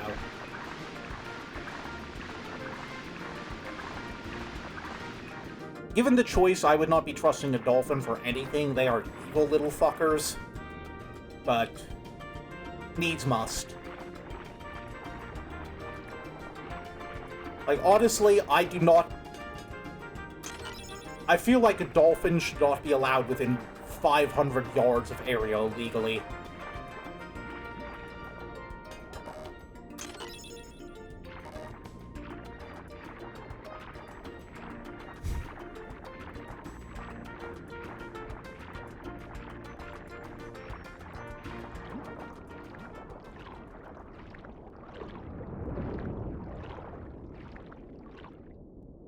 You know, I've never actually watched Little Mermaid myself, like, in full. I know about it, but, like...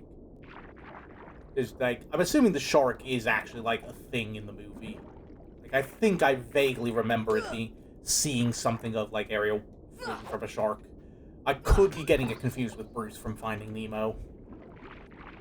Like... I can only store so many underwater shark chases in animated Disney movies in my head at once.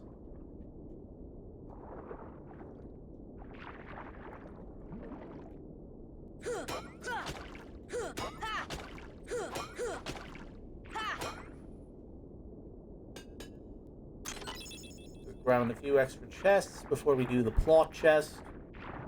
Jump scare!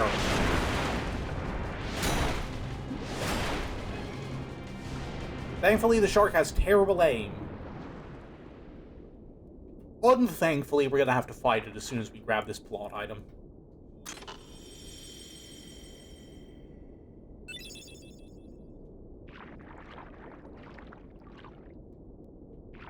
Where are you, fucker? There you are.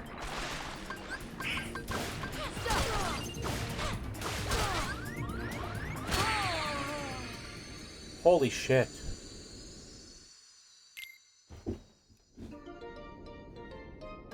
Okay. Take two, round two, let's...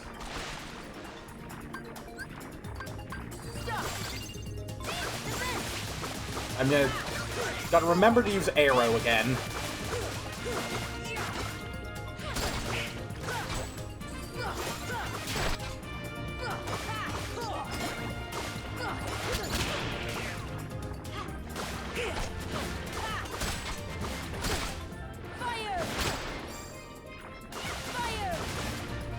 There we go.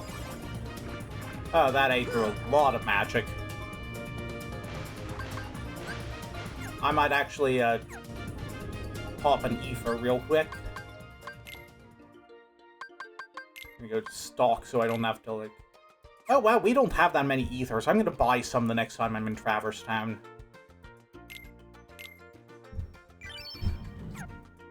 Like, to be fair, ethers kind of suck in this game. But they're also, like, the only... I guess we could have used, like, a cottage or something. I'll have to remember to do that next time if we're, like, in the field anyway. But yeah, ethers suck. They restore 3 MP, which is just a terrible amount. Look at our bar. That is a lot more than 3 MP. Yeah, they get a little bit... I think they get a lot better in, 2. Anyway, there's where we need to go.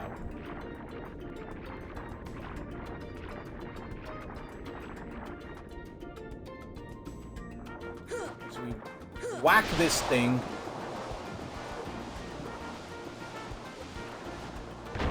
And not only do we get a shortcut, but we get a little treasure out of it.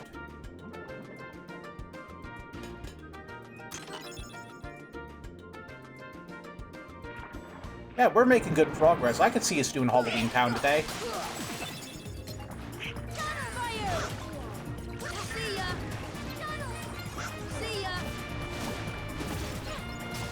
Yeah. Oh yeah, I forgot to explain. The big ones are called sheltering zones. I don't know why they're called that. But the big thing is, they split into like a bunch of little sea neons when you kill them. Unless you kill them with a critical hit or with magic. So I try to, like, fireball spam those things when I can. It's probably better for experience to go the longer route of, like, killing them the normal way and then letting them drop little enemies for you to beat up, but I'm on a timer here. I'm not trying to see you watch me kill 500 of these things in a row. I'm just trying to make through this and do some bugs. Oh yeah, I guess that makes sense. Just, I think it's like the zone part that's throwing me.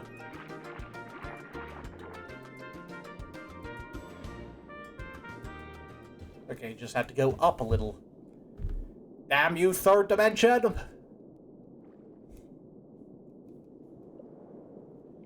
And now we get the obligatory Triton comes in and blows up Ariel's ship scene. I told you not to leave the palace.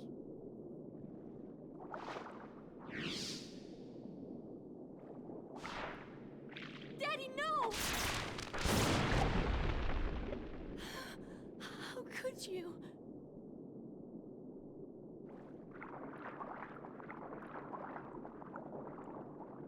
Young man, you're not from another ocean. You're from another world, aren't you? Bum bum bum. You must be the key bearer. How did you know?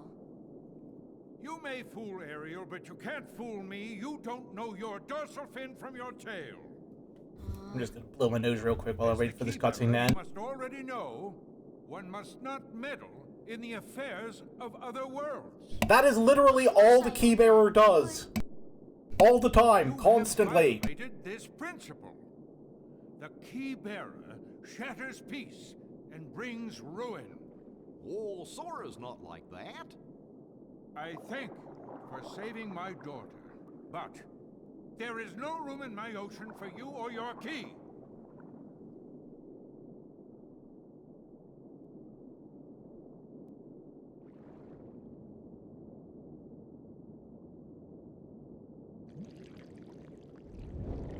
My, the poor child suffers such deep sorrow.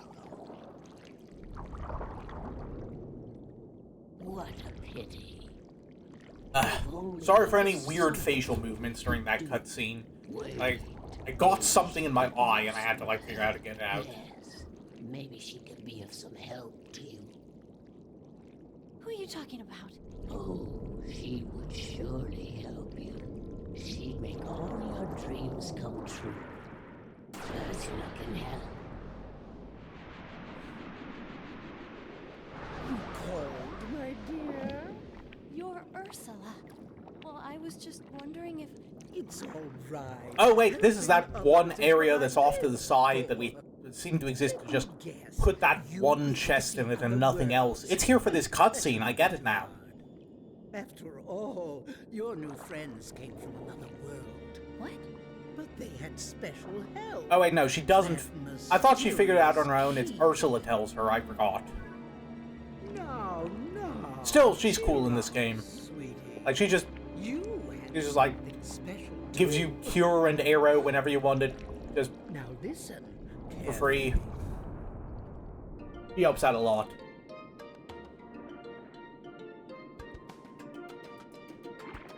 Anyway, story progress time.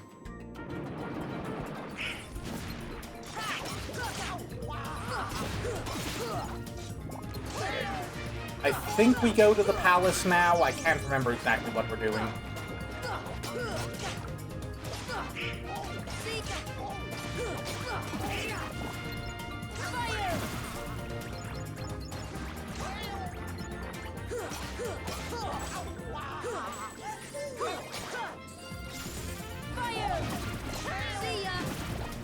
Yeah, I got bored, so I just decided to press the delete button.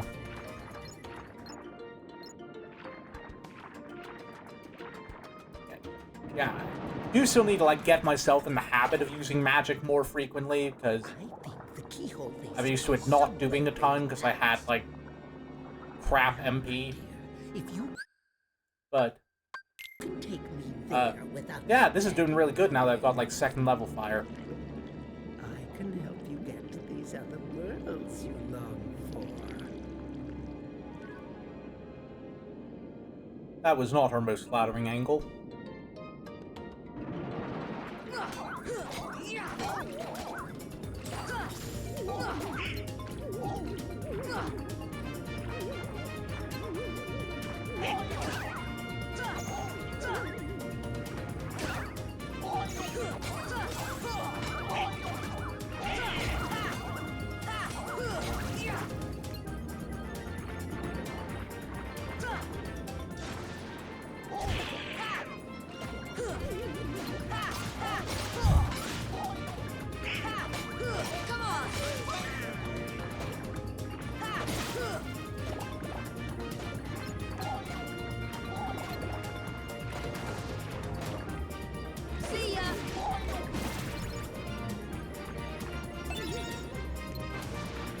I will say the one thing I don't like about some of the Kingdom Hearts 1 design is that, like, some of the, like, big story and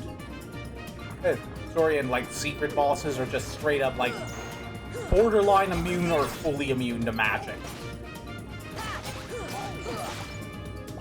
Oh, yeah, that's actually a good one. Yep.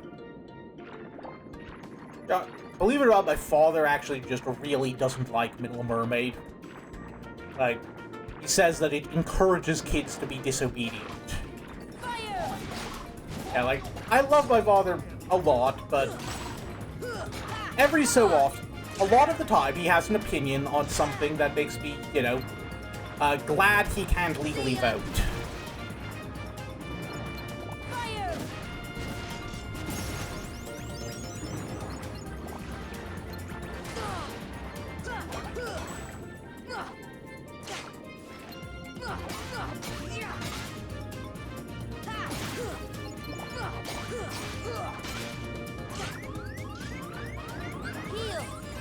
Okay, let's remedy that real quick.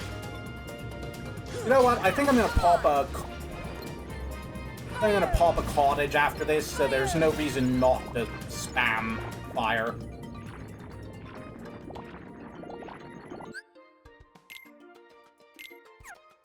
You know, I've never actually used one of these things.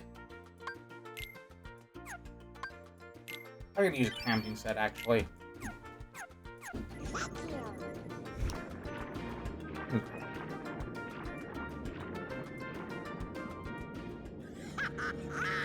The trident is mine at last, and I couldn't have done it without your help, my dear.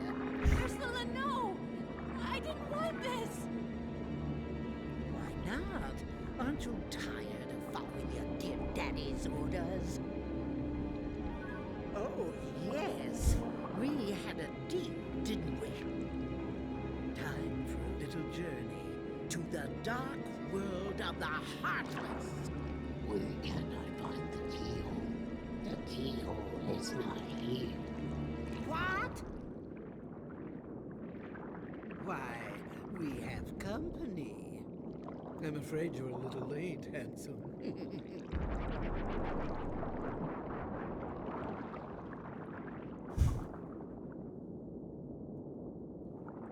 Daddy! The trident. We must get it back. Come on, let's go! Wait. I'm going with you. My father is hurt and it's all my fault. I have to stop Ursula. And now we got Ariel back. That's right. I'm right behind you, Ariel.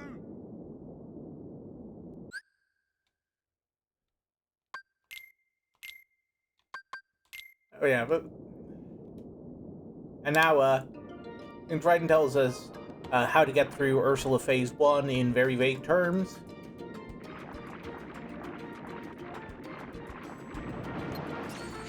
Yeah, like, I'm sure Sebastian will be very useful. But I will say, kind of when you think about it, kind of a funny thing about, like, how Kingdom Hearts condenses down the plot of the movies for these levels is that because, like, they presumably didn't want to make an entire separate, like, out-of-the-water segment in this world. Basically, this is a version of Little Mermaid that just cuts out the entire Prince Eric half of the plot. There's none of that's in here. We just gotta...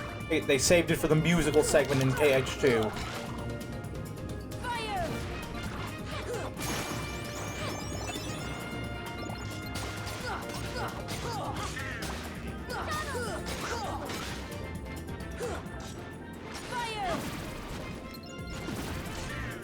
gonna say.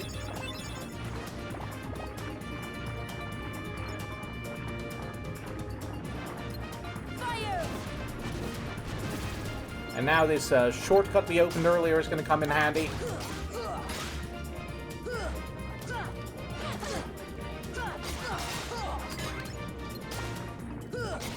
As soon as I clear out these fuckers.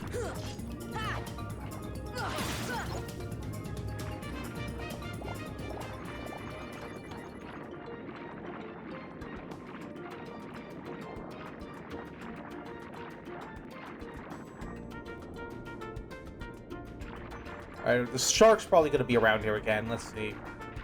Might have to clear him out. Nope. Oh, well, we could probably avoid him at least. I think. There's a switch. Okay, no. We have to go fight the shark. Even if he's, like, way, way over there. Or else it won't let us through. Fire! Wind! Fire!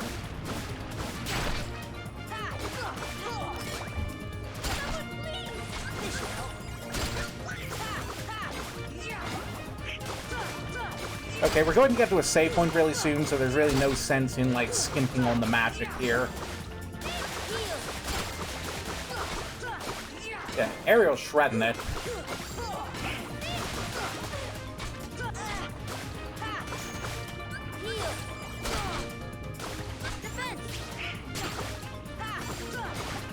There we go.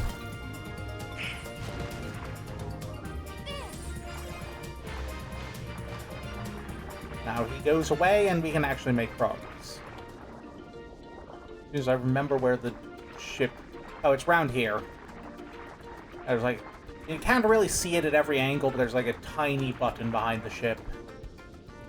And only Sebastian can press it, so he actually is useful in that sense, but... Yeah, so...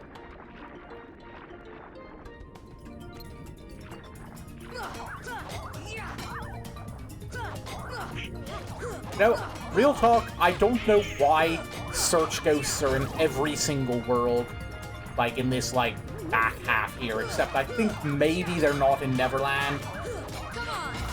Yeah, they just become, like, one of the new default enemies that's everywhere. Which is annoying because I hate it when they just decide, yeah, you didn't kill me enough, so I'm going to make you take even more time, and then just... teleport out of the battle for like 5 seconds and don't come back.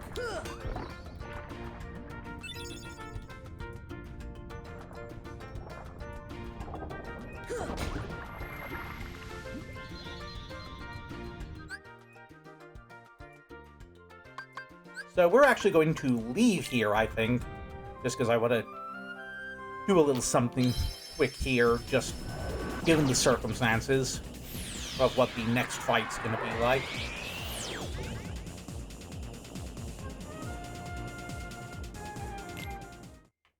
I'm just gonna stop into the item shop real quick.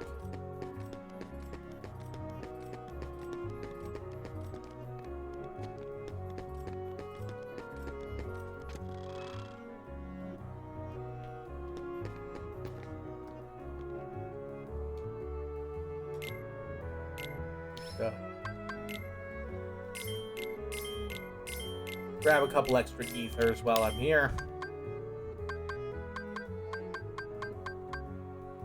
Let me see if there's anything better I can get for Donald and Goofy while I'm at it.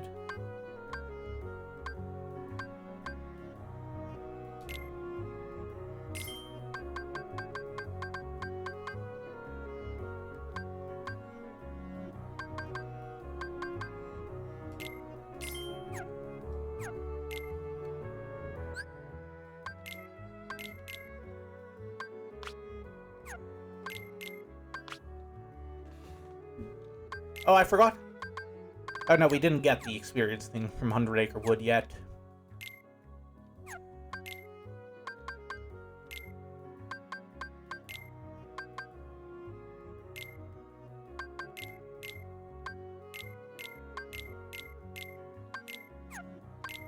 Let's just have a high potion in there for safety, and then fill the rest with ethers.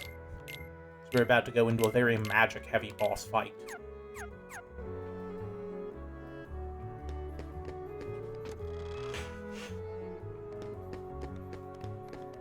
Oh, have we turned in all our postcards, or did I forget about that? Okay, yeah, we're caught up on that.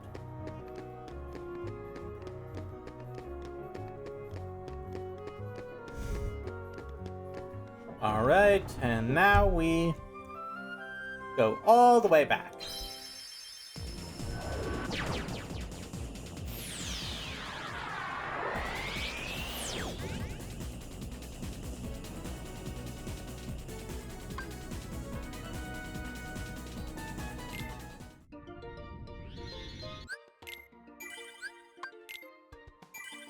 Double click save. And now we head back over to the actual boss. I'm whacking the folks.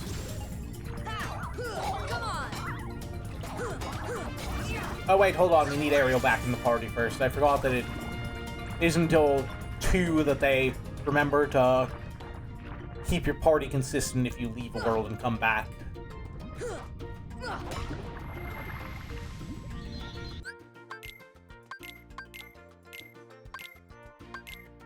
That was a mess.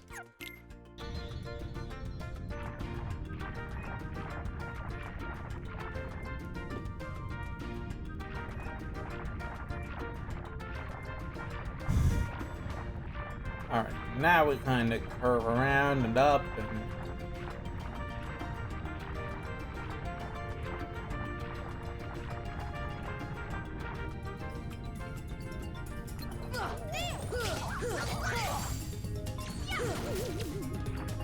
Actually, let's just go past these guys. We're fine. And here we are! Ugh. Just adjust my positioning. Your time has come.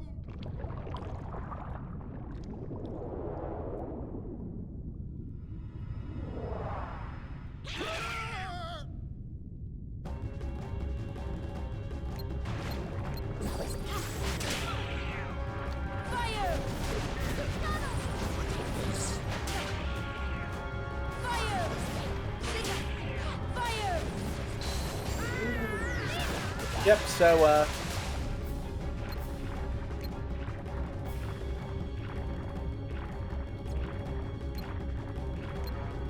there she is.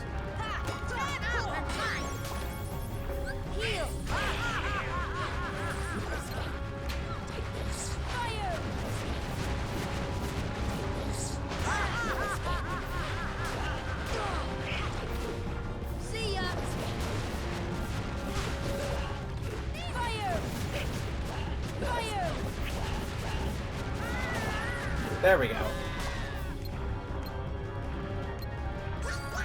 Yeah.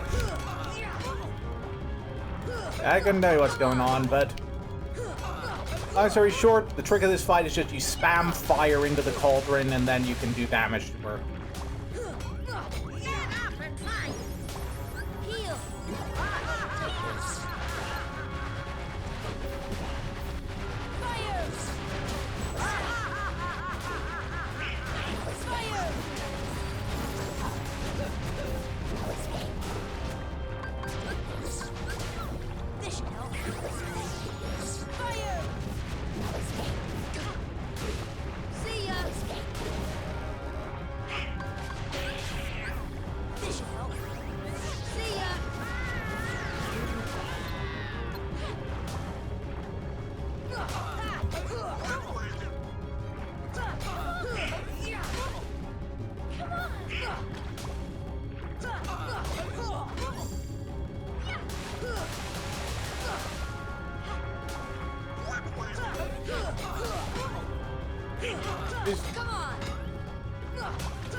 Maybe I should have left and should have used an elixir or two here.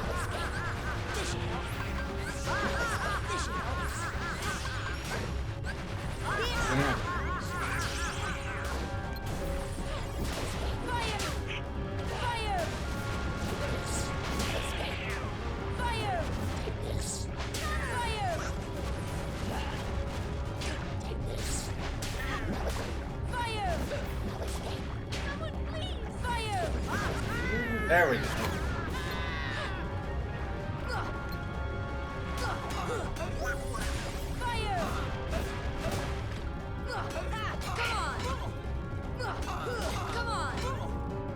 Okay.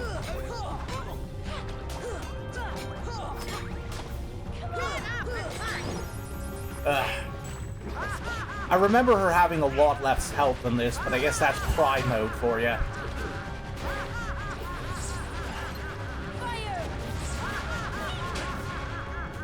No escape.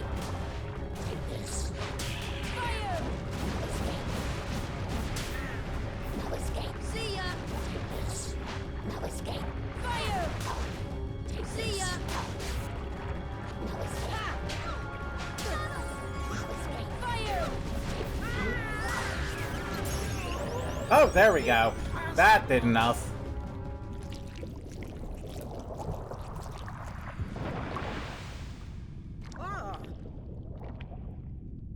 And there go the eels. You pay for this.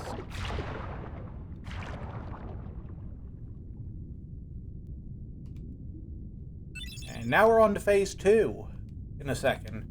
Also, we've got Mermaid Kick, which sucks. It's like, you cannot control yourself when you're using that. It's very annoying. But it is mandatory for the boss and getting to the boss.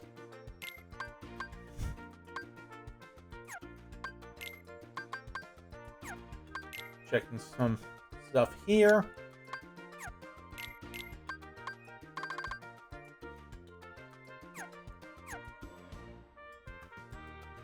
Alright, so we're going to do some quick... and restock our items with healing items.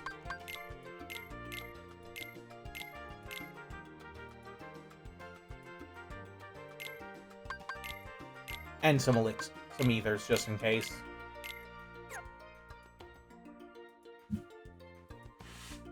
Sorry, forgot to turn off my mic for that one. Okay, and now actually real quick, we're gonna go over to...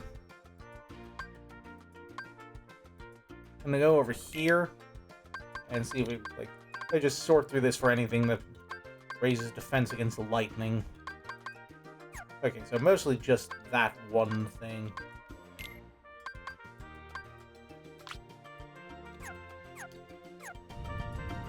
I'm just gonna slap that on there to help us out a bit, because lightning is about to become a big issue for our continued breathing. We're just gonna speed past them again, really not worth dealing with them.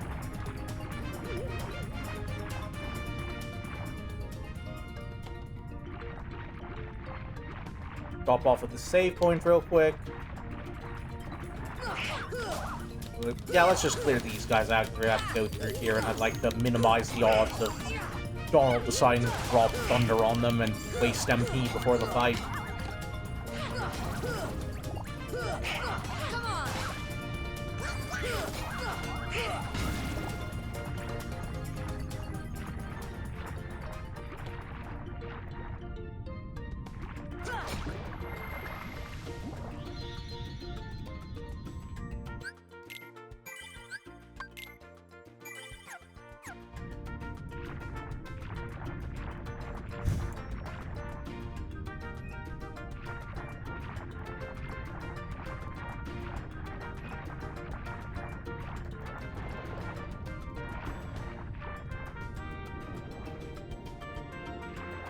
I'm really hoping that wasn't the sound of the shark spawning again. Oh, nope, it's these guys. There's gotta be, like... I swear there's, like, an upper passage or something we're supposed to go through. Yeah, there it is. The way we came. So now... you can actually swim against the current, just barely, and squeeze in here to the actual fight. You pathetic fools! I rule the seas now. Now she does the big giant thing.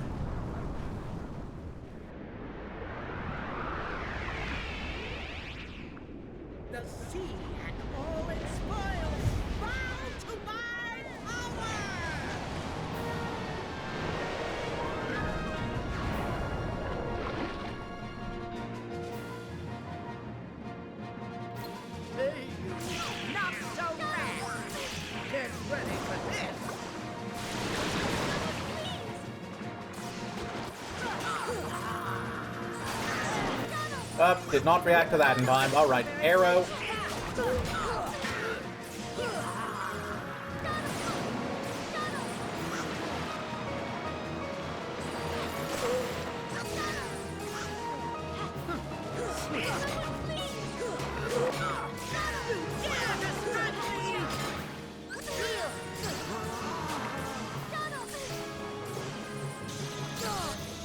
Oh, I didn't even know she had that attack. I don't know if she does that on normal difficulty.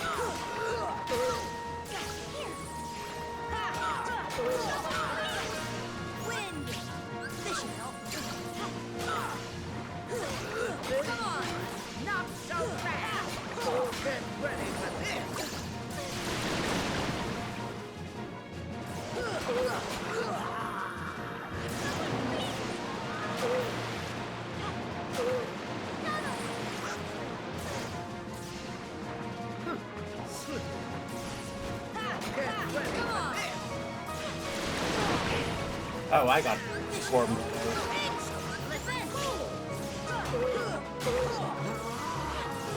Okay, I think this is the lightning breath now. Okay, how do I even avoid that? It seems to just home in on where I am.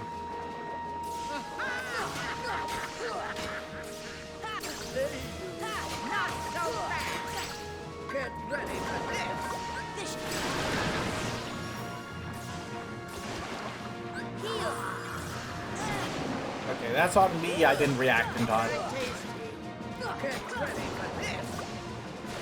Now she does the bubbles.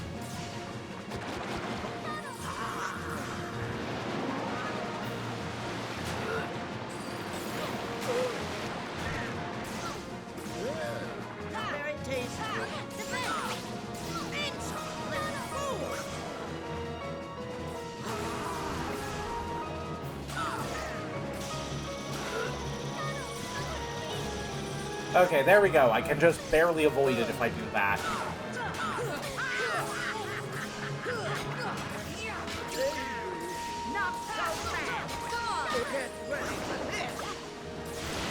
Now she does the bubbles.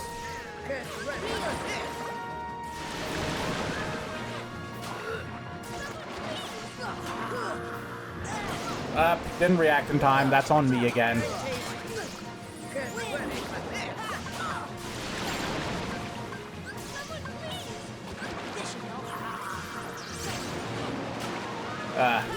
Okay, I've tried to balance like the...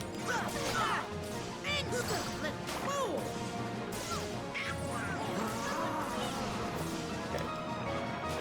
Yeah, you gotta listen to her voice cues, I think is the big thing.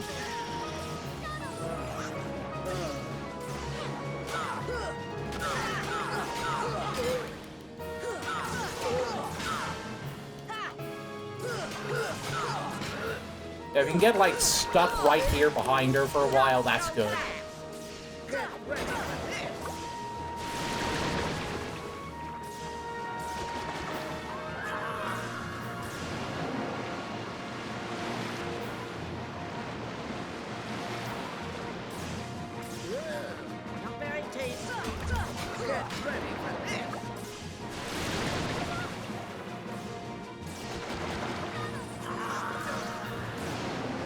Okay.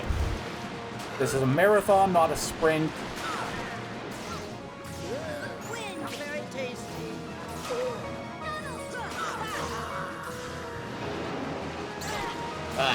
Didn't quite manage it in time.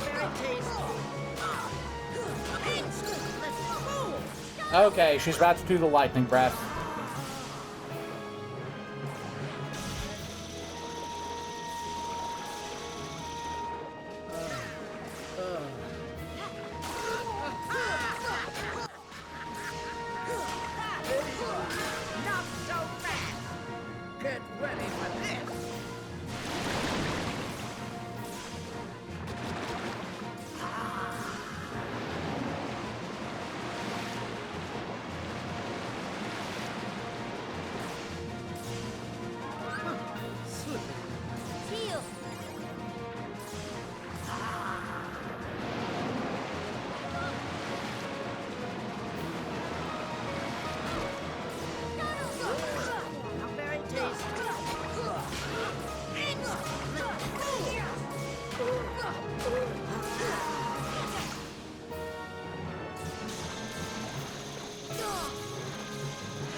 Got caught at a weird angle, couldn't dodge.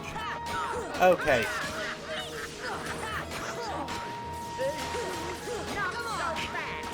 Okay, she's doing the bubbles now. I'm angry. Time to teach you some respect.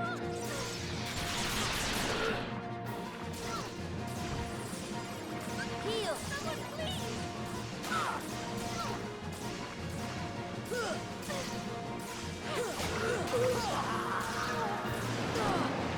Didn't really have time to dodge that one. This won't be pretty. Okay, gotta keep an eye. Didn't quite match. Okay, she's just gonna keep spamming that one, is she? This one I can work with.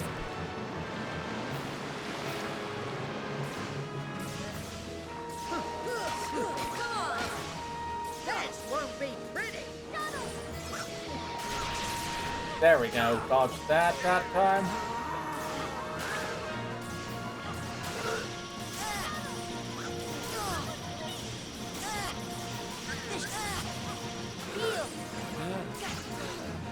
Okay, I swear I dodged that. Won't be pretty.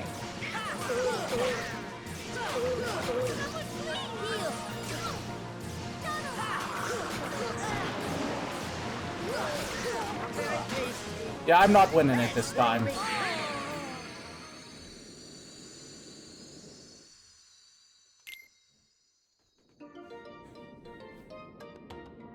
Okay, at the very least it puts me back here. Yep, I know this is a tricky fight, so I was low-key kind of expecting that. Okay, I think... What do I got in the stock? I've got a decent number of elixirs. I might use those in place of ethers.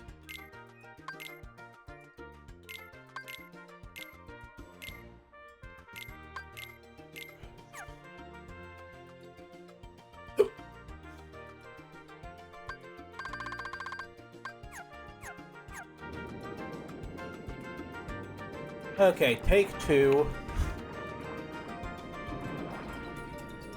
This isn't the way I came. Okay, no, so it's...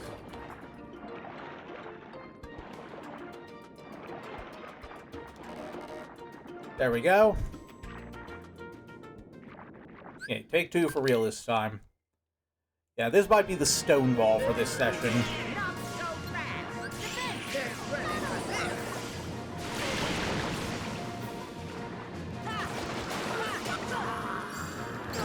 Okay, I think she always does the chomp attack after the bubbles.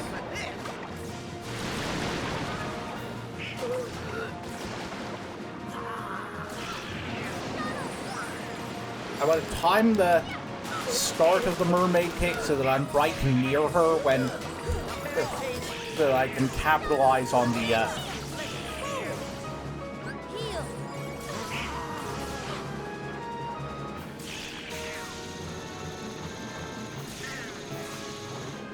I don't know how I dodged that at that range.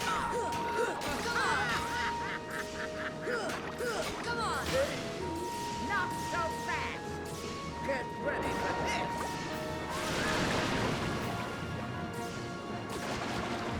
Yeah, this is why mermaid kick annoys me, is because it's mapped to the same button as go up.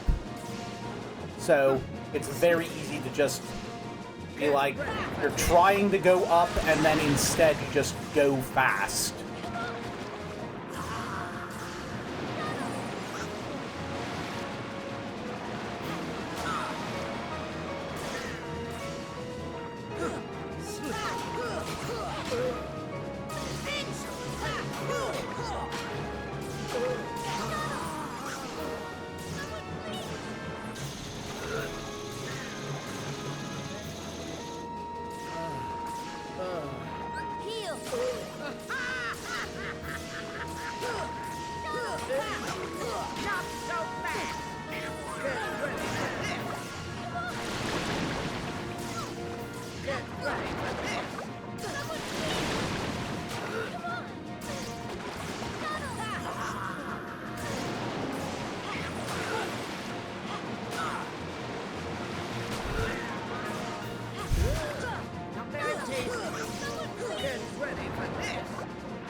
Darn it, thought that was the lightning breath. Dodge left when I should have... Dodge right when I should have dodged straight.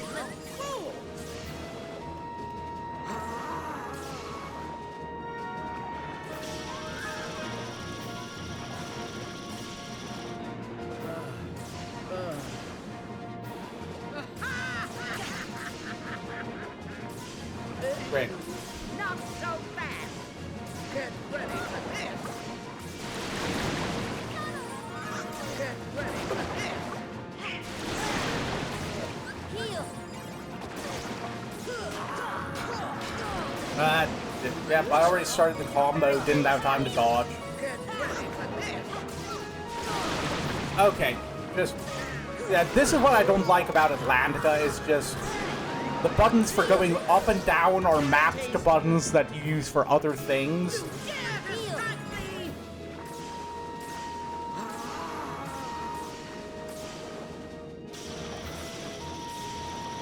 And so I keep trying to, like, reposition myself, and instead I just swim really fast.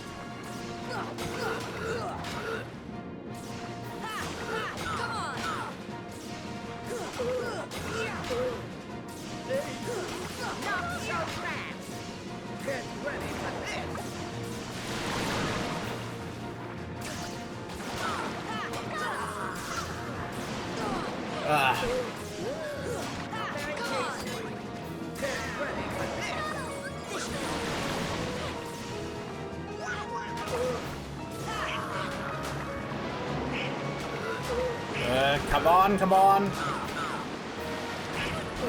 Got her down to 2 health bars at least.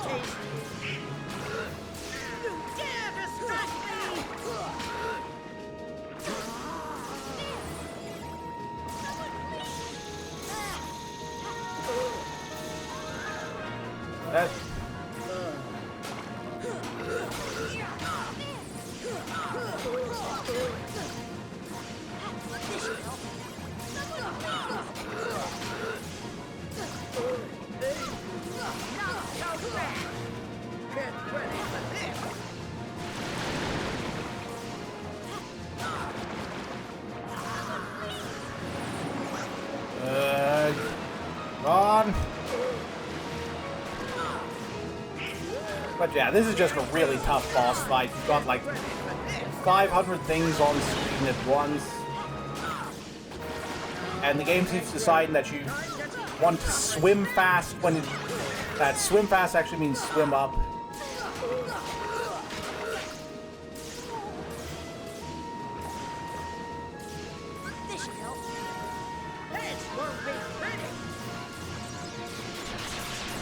Okay.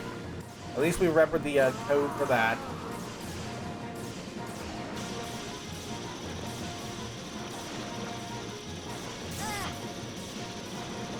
I thought she was about to drop it, so I went in a little early.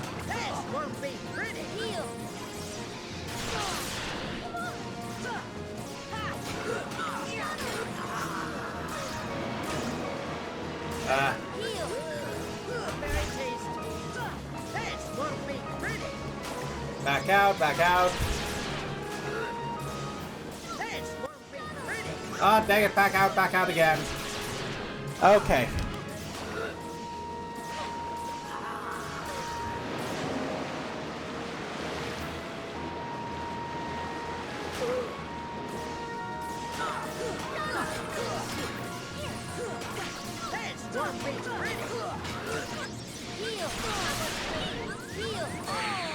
Oh, you gotta be kidding me. I thought I had time to get a heal in and I got lightning spammed to death.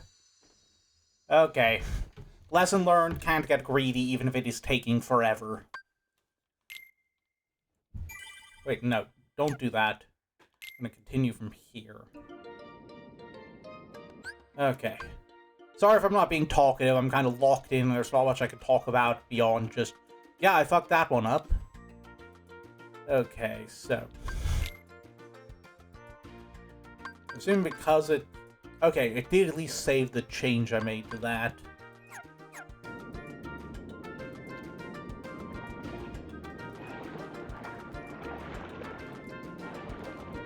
Yeah, I kept trying to say during the fight, the big problem with this is Mermaid Kick is mapped to the button for go up, so if you try to swim up while you're moving, like if you're trying to weave around the bubble attack, a lot of the time the game will just decide, oh, you didn't want to go up, you wanted to go fast. And I did not want to go fast. Not so fast. Get ready. Yes, exactly, that's what I'm saying. I didn't want to go so fast.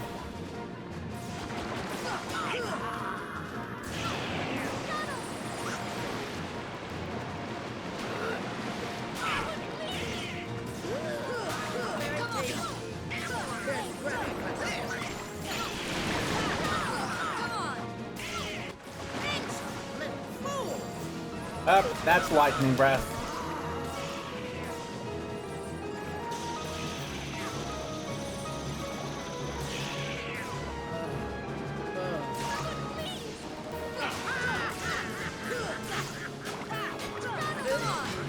Not so fast. Get ready for this.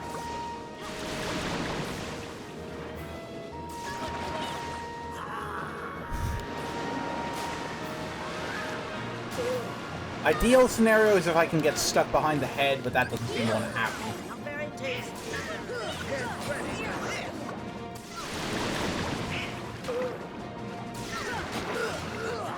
There we go.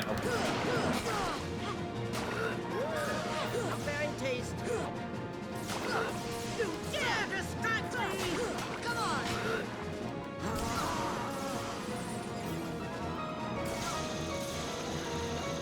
Come on, come on, come on, come on.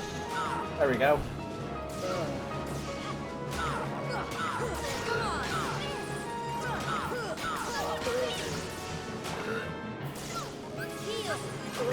Wish I had Leaf Bracer. Not so fast! Get ready for this!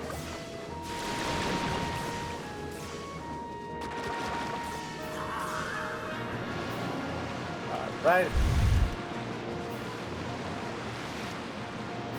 I think this fight on Proud is about, like, you gotta wear her down. You dare distract me!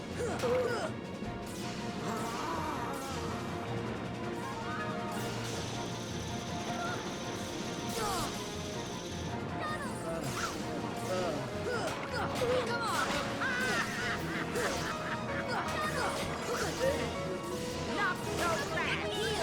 Get ready for this!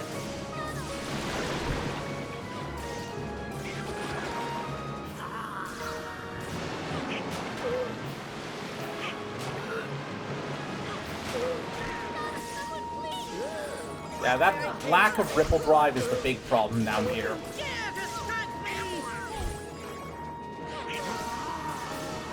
There's a part of me that wonders, like... Okay, that's on me for not reading the lightning breath. I wasn't paying attention. I deserve the fault for that one.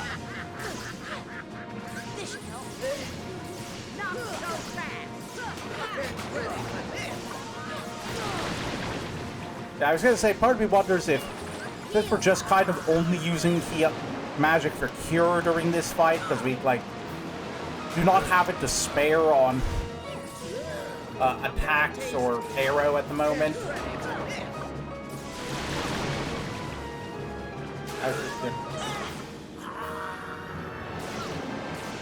I'm wondering if it might be better to equip a higher attack keychain. We'll see. Not very tasty. Come on, insolent fool!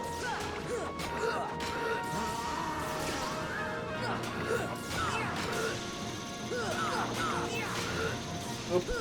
Getting stuck behind her head during the lightning breath is great. That's good. Okay, we're on the second health bar now. Not so fast! Get ready for this! There you go.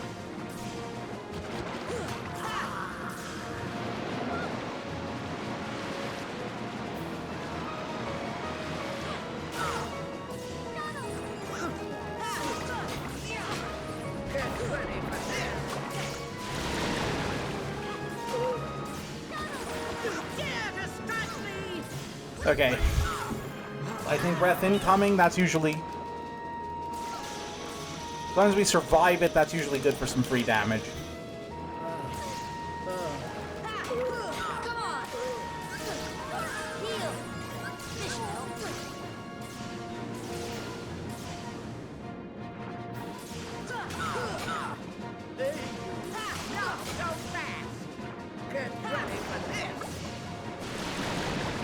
Yeah, I think we don't have time for full combos against her, and we aren't getting the Ripple Drive bonus anyway. So, just gotta manage this. We gotta be doing 2 hitters, I think. Is that... Give us time to reposition without being dragged into a lightning attack.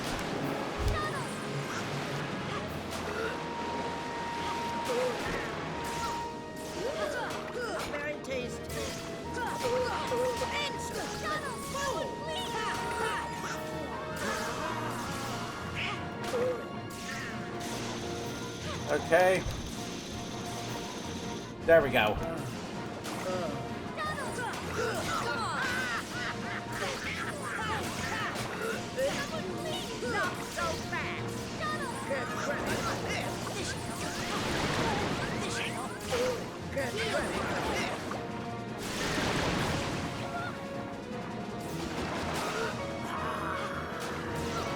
As predicted. Yep.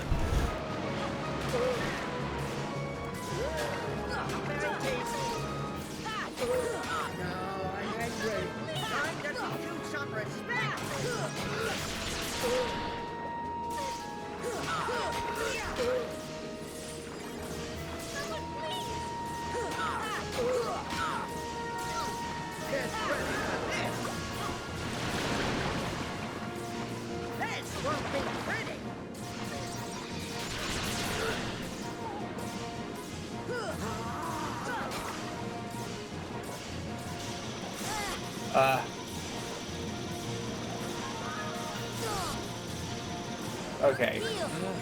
Ideally, we want to be taking no more than 1 hit from a lightning breath. Okay.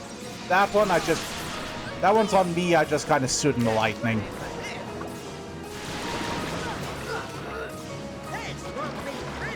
Okay. Outside. Swim in for the counter.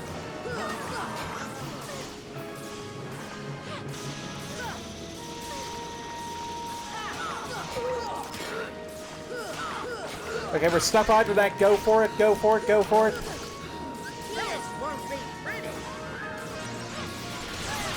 Didn't quite manage to get free in time.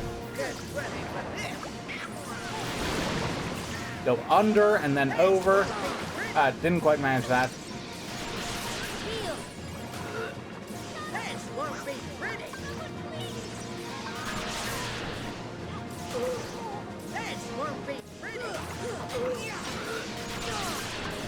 Okay. I think we drop an elixir here.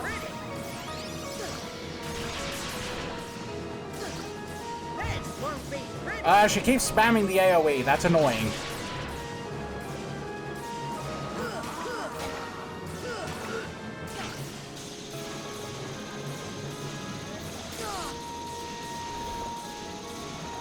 Yeah, there does not seem to be any kind of, like, consistent strat to get not fried by the lightning breath.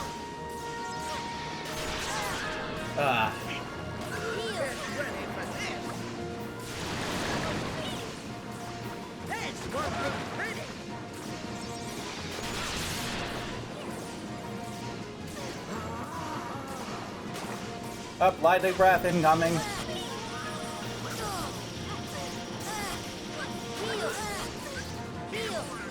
Why are you like this?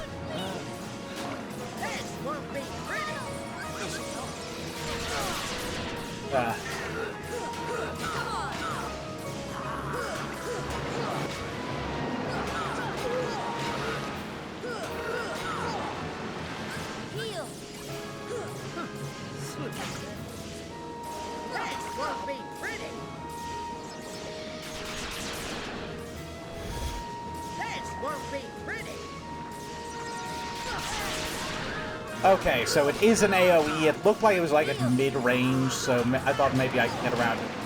Okay, this is where we're going to be getting it, like, most of our damages if we, like, weave behind the net. I can't use arrow because it's, like, it's wearing off too quick and it, like... I probably should, it's just, I feel like it's wearing off too quick and I need to keep using cure more than I need to... Okay. Maybe I should change strategies. I'll try using arrow more. I've got the, elixir, the second elixir on deck if need be.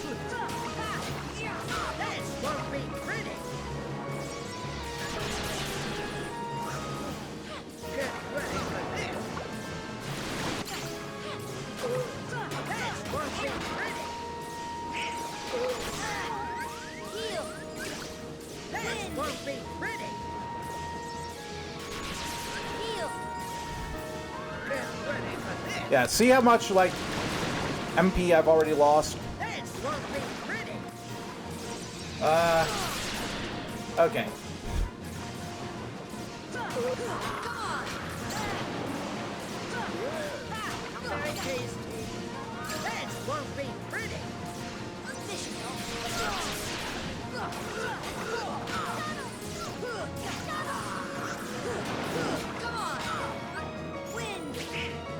Okay. Actually, this is working a little better. I don't have to be as, like... I don't have to be as freaked out about the damage. Oh no, I'm saying it, like, I think this might actually be the strat hero. I think it's like... I don't have to be as... I could afford to be a little more aggressive because every attack isn't wiping out half my health. I still can't go full, Unga Bunga on it, but I think this might actually be the strat.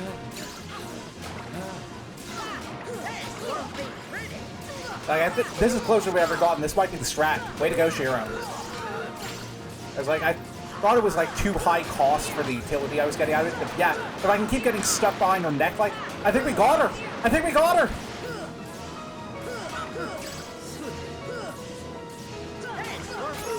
Yes! Got her!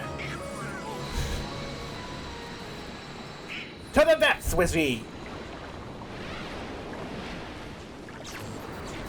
So that's what it looks like when someone drowns underwater.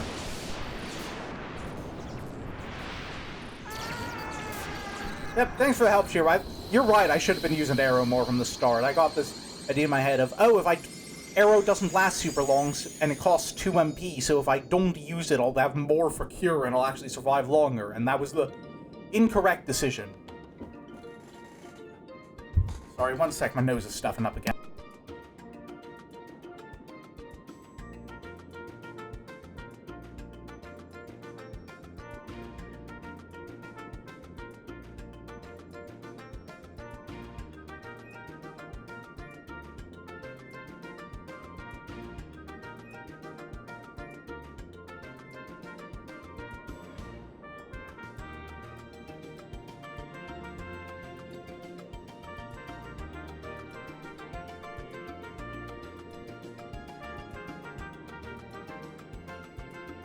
I wish I knew why my nose clogs up so much when I stream. I hate the little, like, snorts I have to keep doing into the mic.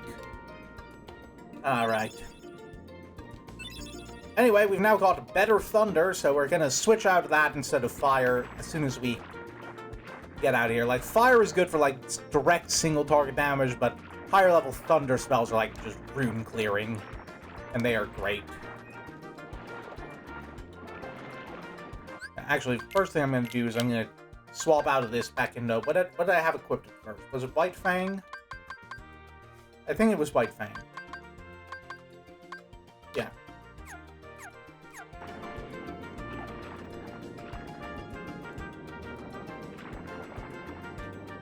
Alright, where are we going again? Oh, right, down this way. Wrong button, that's up, not down. Yeah, this is why I hate Mermaid Kick. It, like, messes with your ability to control the thing.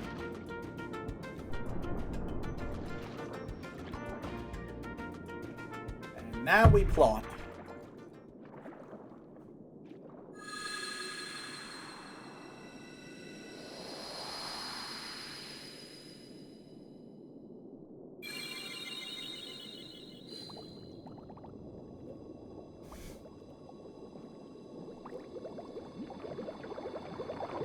And now we have the keyhole.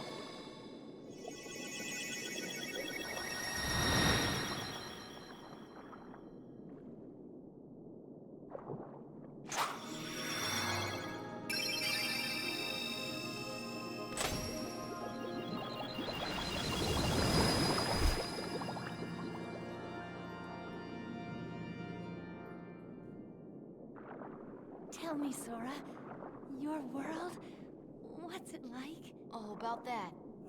Exploded. Very, very exploded. If you can travel We're working to on it. worlds, maybe I can too. So many places I want to see. I know I'll get there someday. I'll find a way, somehow. I'm sure of it. I'm just looking forward to being an active participant in any adventures you have in Atlantica in the future. I'm going to help you fight Heartless and not take part in the silly musical.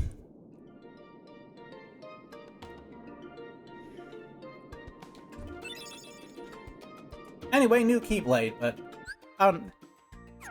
it's not Spellbinder, so we don't want it. What we do want is to leave.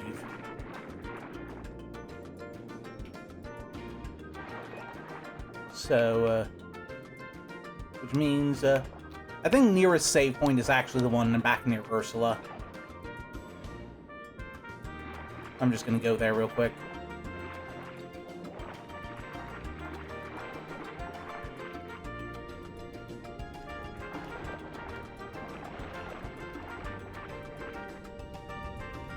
So we just swing a right here and that'll get us out of here. Alright, so that took a bit longer than expected, but I think we might actually be able to do Halloween Town today. It's a super quick level. Like, well, actually, maybe not. Might be cutting a bit close, but it is a pretty quick level. I think the cutscenes are going to be the problem in terms of actually beating it in one go. So, we can at least get started on it. But yeah, that one is, like, relatively quick to get through on a... And the boss is a lot easier there. I say, knowing full well that, like, my one actual death on my first run of Kingdom Hearts was to... Outside of, like, the super bosses, was to Oogie Boogie, because I... didn't heal in time and got guillotine bladed. Anyway, we're going to teleport to Monster now, so we're gonna have a little cutscene.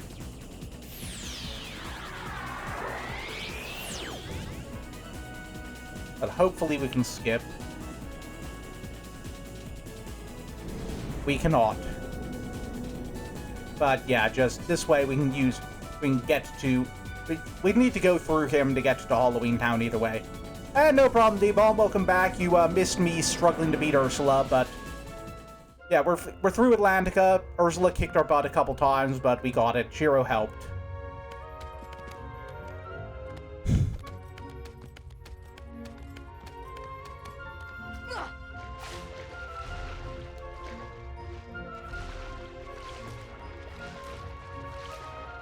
So now we're just going to try to do as much of Halloween Town as we can before the end of the stream.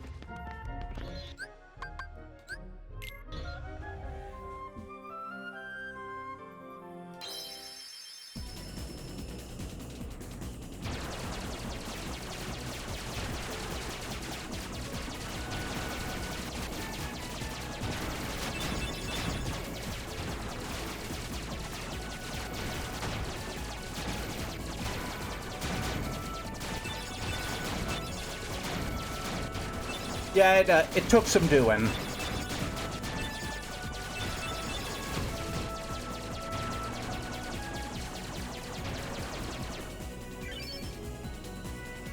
And that was very quick, thankfully, because we kind of started the halfway point. Anyway, hope you weren't tired of worlds where the music is just a Disney song remixed.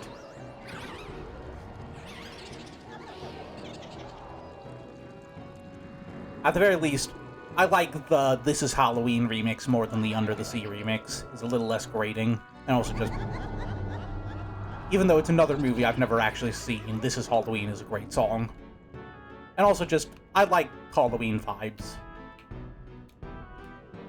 I am an all horror, all year kind of boy.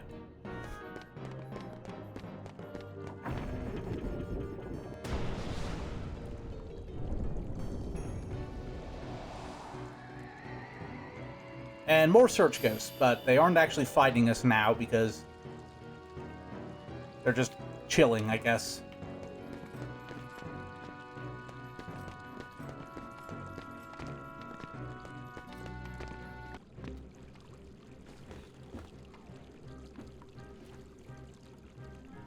And now, allow me to introduce the Master of Terror, the King of Nightmares. Just getting a good stretch in.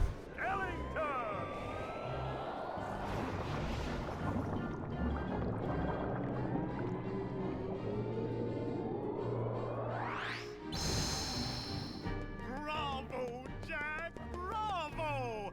Those ghosts will be a big hit at this year's Halloween. I'm sorry, what was what about? Oh, the nightmare. I missed D-Bomb's thing. Thank you. But their movement still needs work. It's not scary enough.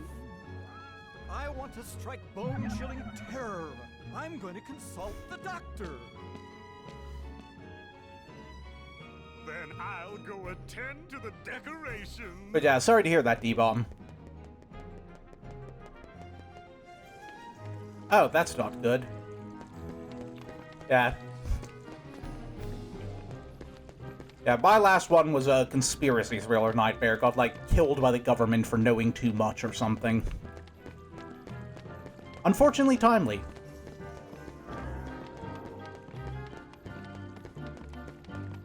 But yeah.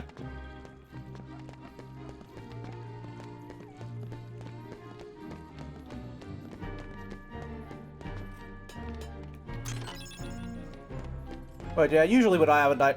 I've had a couple that I can remember, like, usually it's like a couple, like, stalked by a serial killer ones, that, I think a couple I had, used to have, that was like, I lost control of a car and wound up in a river.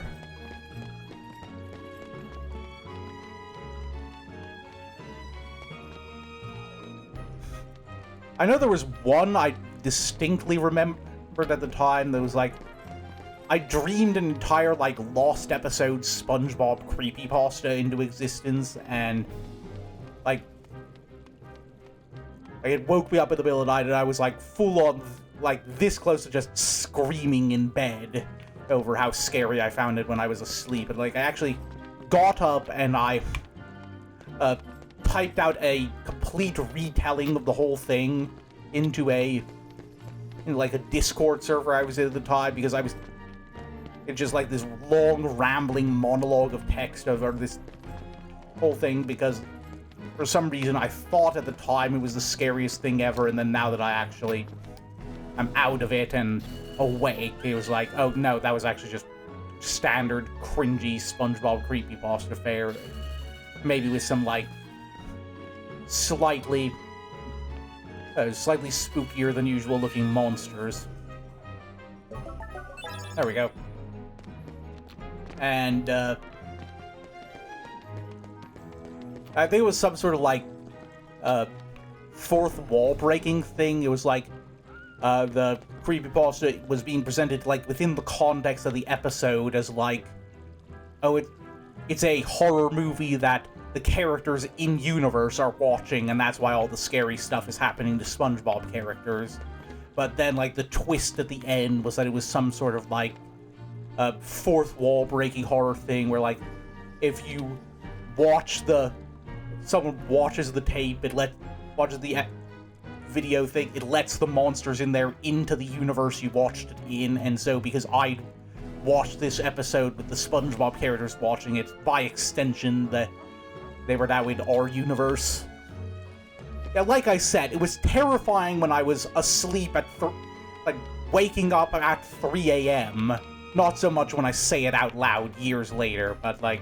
Anyway, the, server I typed that whole thing up in had got, like, taken down. Like, the guy who ran it just didn't want to keep it up, so all evidence of that is lost to the ages, except for me saying it on a recorded live stream right now. And that's my dumb rambling story for today.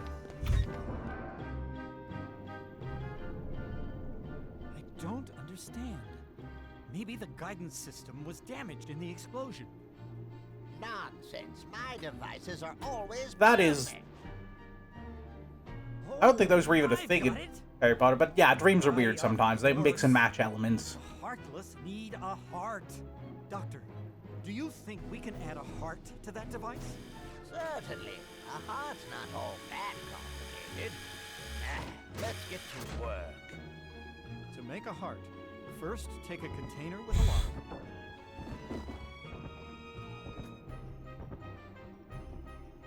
We need the key to this thing first.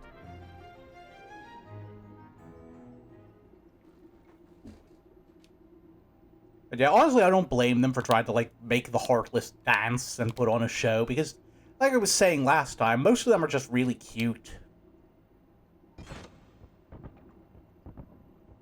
My, that was amazing. And you are... Sora. Well done, Sora. I'd like you to be a part of this year's Halloween. What's this Heartless doing here? Oh, actually, funnily enough, while we're talking about horror dreams, I once had a dream where Freddy Krueger was trying to kill me, except weirdly enough, it wasn't a nightmare. I, like, actually just fought him and won and killed him, like, in my dream, and never had a dream about him since. So, all I'm gonna say is, ever since I had that dream/nightmare, there has not been a Nightmare on Elm Street movie released. So, yeah, I think that's his canon death, is I killed him in my dreams. Oh, the Heartless came to town just recently.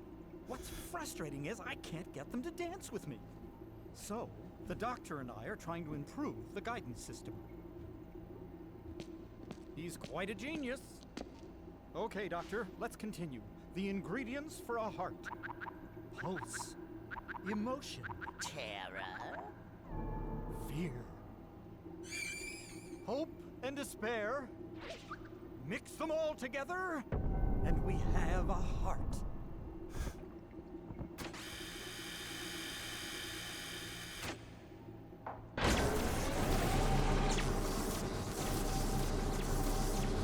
I do like how every time I see something where it's like a bunch of horror icons all like living together or interacting, the general consensus is everybody hates Freddy. Because, you know.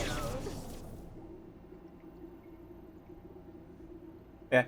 Jason's fine. Jason I'd be cool with. Ingredients. Let's try adding memory. Sally? Sally! Good for nothing girl. Don't know why I bothered creating her.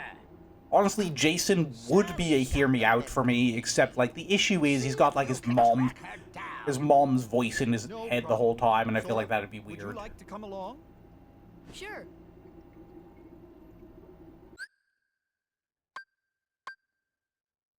Now, Pyramid Head, that's a hear me out.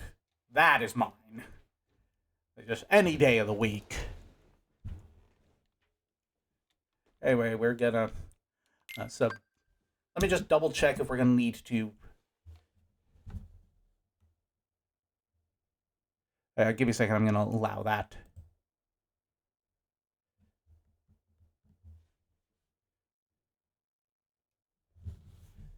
Oh yeah, I have read every single chapter of that. I love it. And yeah, I think that with Freddy, that thing was like, I could be misremembering, but I think it was in the original, that was like what Wes Craven wanted it to be, but like either he thought it was too dark or someone put a kibosh on it, so they turned it down to just he was killing kids. Like I said, I can't remember. That's like a half-remembered anecdote, so I don't know if that's actually the case, but... Actually, funny story, I just recently watched a movie last year that had Jackie Earle Haley, the guy who played Freddy in the 2011 reboot, as the villain.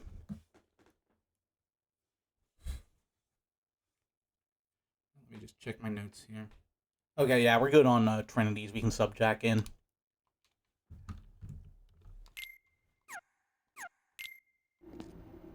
But yeah, it was called Your Host. It was kind of like a... I don't know if Saul knockoff is right. It was a torture porn film, basically. Just that kind of genre. Just bad things happening to insufferable characters. There's like a game show host that, evil game show host that kidnaps a bunch of people to make them play evil game show.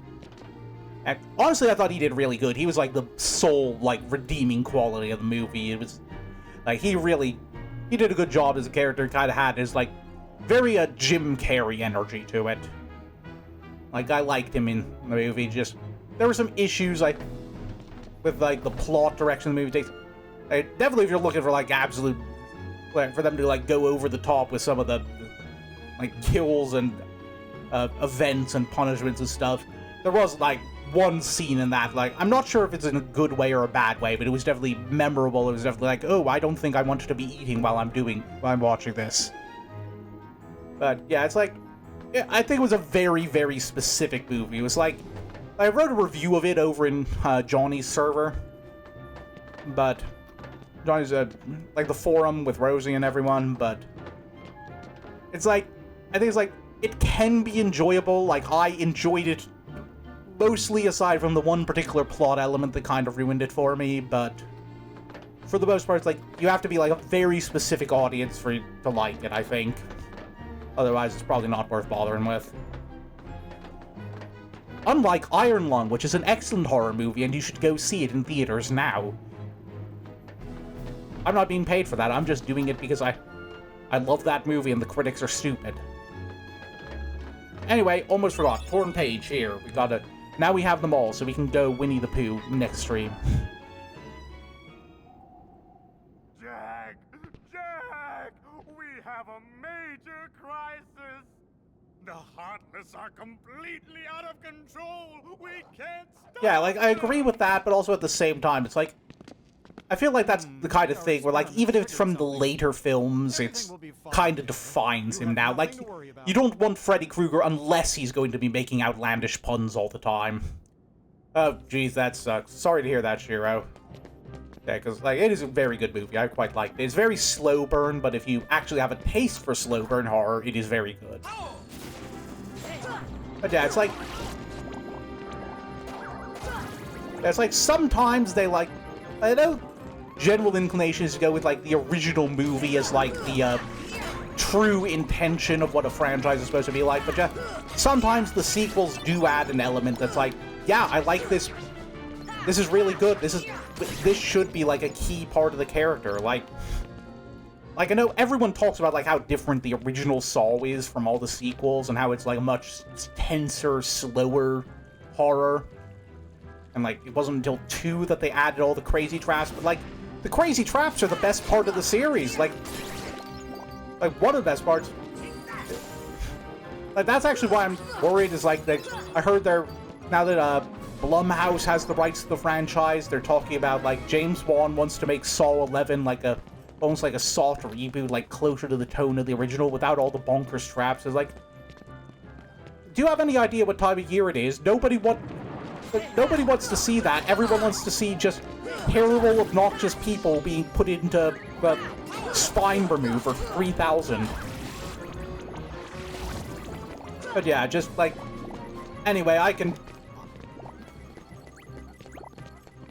Yeah, oh no, I don't want to say boring, because, like, Saw 1 is a really good movie. I love it. It's one of my favorites of all time. It's like literally the greatest plot twist ending in cinematic history. It is legendary. It's like, I went and watched, like, an anniversary showing in theaters when it happened, like, a year or 2 ago. It is an all-time classic for a reason. Like, Tobin Bell is a goddamn icon.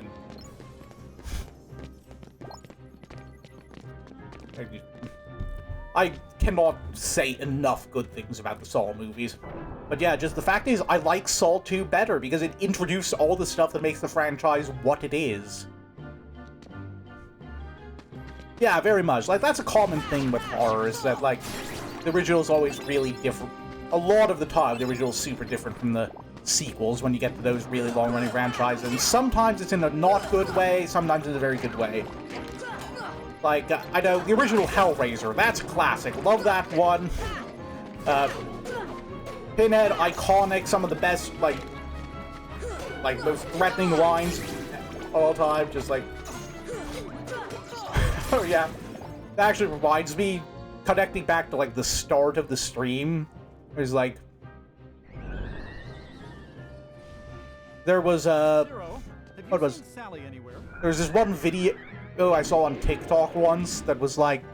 it was, like, this, like, voice actor who was, voicing lines from a bunch of classic horror movie villains as in the voices of, like, child-friendly cartoon characters. Just, like, you did, like, Pinhead, no tears, please. It's a waste of good suffering. But in Winnie the Pooh's voice, it sounds brilliant. Is something wrong, Jack? No, everything's going great. I mean, I get the joke, Shiro, but also I'm having trouble thinking of a legitimate medical use for the spine removal machine. Memory? You mean this?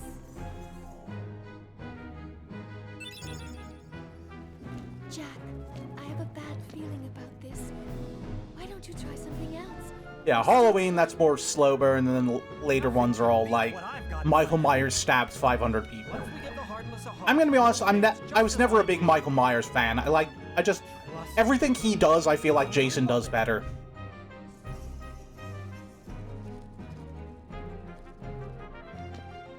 I just don't find very interesting, and also, just the one big move...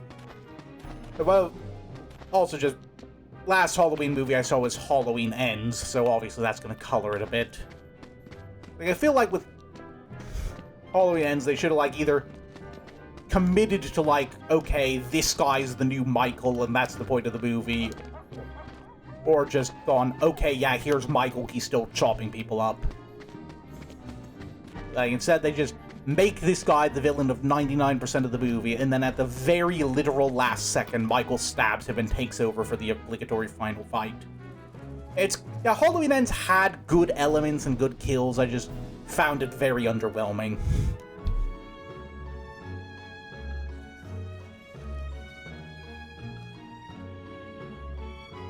But yeah, I know slow burn horror tends to be a mixed bag for me. Like, I loved Iron Lung. I've been sitting here talking all time about, like, how great Iron Lung is, but then I saw Shelby Oaks last year. That was another one I did, like, a little review of in the forum, and that was another one where it was a slow burn horror movie made by a YouTuber, Chris Stuckman, I think. I never watched him. I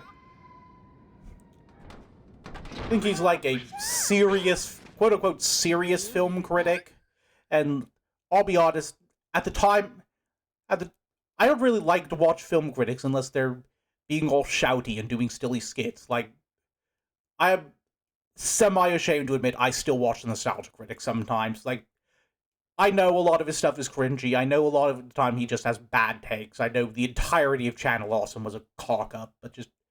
I hate to admit, I find him funny, and I feel like he does, like, at least attempt to improve himself over time. Like, how good he is at it is another story, but yeah. But yeah, I was big into Linkara back in the day, but never really picked him back up. Gosh, you really are stupid. Isn't it obvious? Tell Oogie Boogie.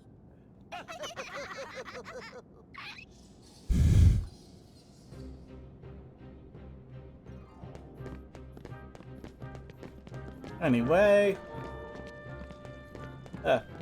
where was I? I jumped through, like, 3 different tangents.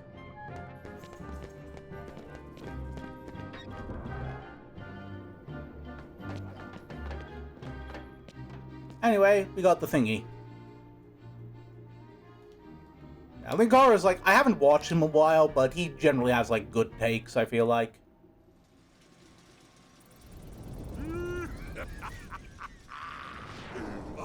And also, you know, his reviews are more like in-depth criticisms and with jokes. I'll be jiggered. That works for me. Ooh, when I get my hands on that, well, I've got no hands, but I'm still gonna nab that heart and control the heartless.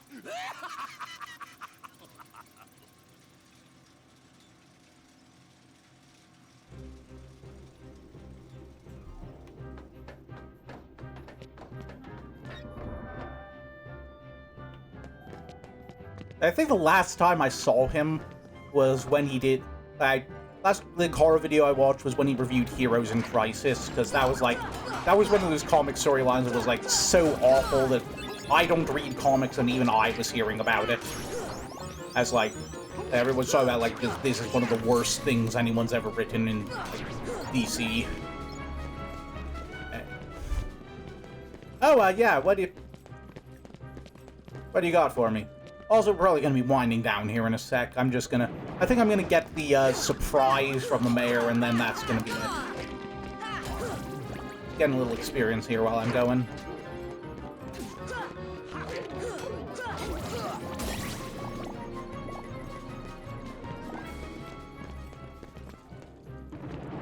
Oh, while I'm here, I want to grab a chest.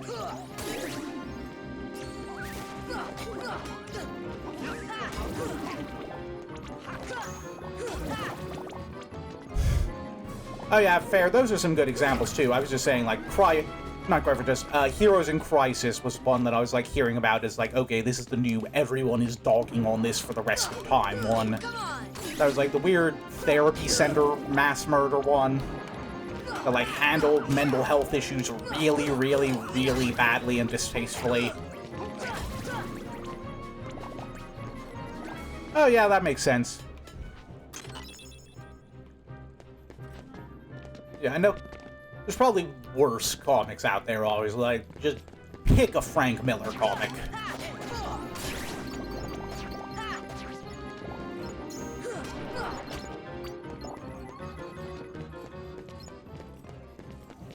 Yeah, that actually kind of makes sense with how we see him.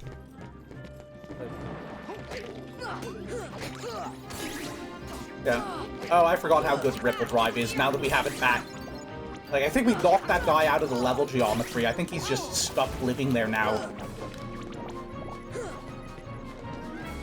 Oh, someone got him. Okay, nope, okay, yeah, you can get back here. I was about to jokingly do, like, an all-star Batman and Robin quote, and then I remembered, ooh, right, actually, I can't say that one. And, like, no one should say that one. Yeah, I'll just do the I'm the goddamn Batman part. But, yeah. I will give credit to Frank Miller for one thing, and one thing only. Specifically, like, I forget which one it was, like 6, I think, like 5 or 6, one of those All-Star Batman and Robin comics. The scene where, like, Green Lantern comes in to intimidate him, and Batman and Robin are just sitting there in entirely yellow outfits with yellow face paint in an entirely yellow room drinking lemonade. I will give him credit for that one. That was brilliant. That was hilarious. That is one of the funniest things I've ever seen. He gets that one.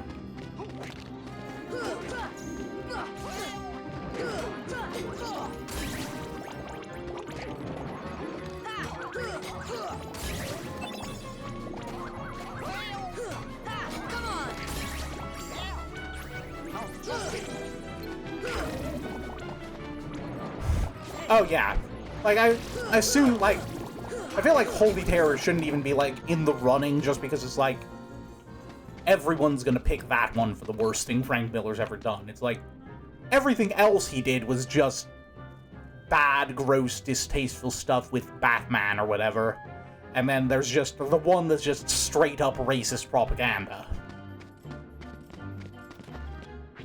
Like, there's a bit of a divide there. Like, honestly, some of the Batman stuff he's done probably gets to that point. Like, did he do that one really, really gross panel of Wonder Woman? Anyway, memory game time.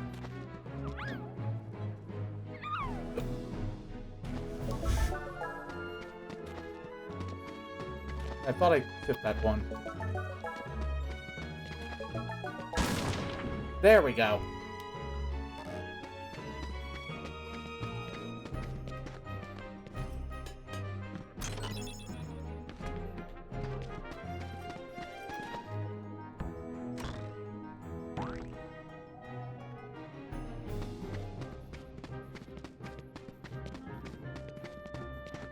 Alright, I'm just gonna go in and deliver this, and then we'll wrap up stream.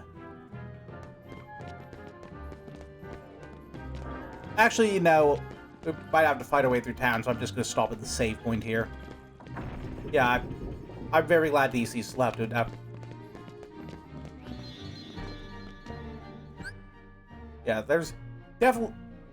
As much as people crap on comic writers for having horrible ideas, as much as people crap on the editorial department of comic books for doing stupid stuff, sometimes they do at least do their job and just say, no, absolutely not, we're not doing that, what are you thinking? Like, I remember there was, like, one story I've heard around where one particular author around the time where, like, I think the death of Superman was the big thing. That whole story arc, and I think someone else wanted to do a different story arc with Wonder Woman that was the something else of Wonder Woman, and that was... And just, they were very forcefully told no, and have since claimed that they only suggested it, quote-unquote, as a joke. Yeah, I forget which author that was, but I don't remember the names of a lot of comic authors, but just glad that one got shut down. Yeah, it's just, I hate when it's like, yeah, that's the only thing you can think of to do with a female character. Like, I hate that. I hate when people are like, ooh, I need to make my villain evil, let me do stuff like that. Let me have them assault a female character to show everyone that they're evil, or threaten to assault a female character to show everyone they're evil. Like, basically every single light novel villain, you know what I'm talking about. I know I'm generalizing a genre, but you know what I mean when I say every single light novel villain. Just... Like, hey, does anyone remember when the Sword Art Online anime was going and, like, they had that big scene that was where they, like, adapted, like, a horrible, horrible bit and Reki Kawahara had to come out and directly apologize for it was said, basically say, yeah, I wrote that when I was 12, I'm so sorry to all of the voice actors involved in this, I swear I got better from here, and then immediately the next season, the animation team was just like, hey, what if we add another SA scene that wasn't in the source material, just for fun? Like, we can't have an SAO season without someone getting tentacled. Yeah, it was like... But yeah, I think it's just because I've been reading a lot of bad fanfic lately, and just like, oh look, this guy wants to do horrible things to the female protagonists too. Glad he wants to do that, otherwise we wouldn't know it was okay for us to kill him. And just such a 14-year-old writing style. But, yeah, it's just, that happened... It's like... Where was I even going with this? I completely lost what I was trying to say with this. I had a point, an end point in mind for this. Tangent. Give me a second here.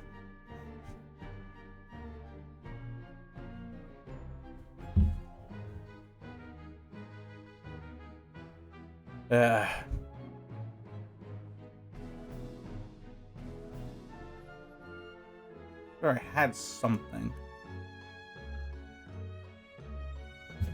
Alright, well, I'll just move into the outro now that we're at a save point and hope that it comes back to me. Okay, so that should be everything for now. We're just...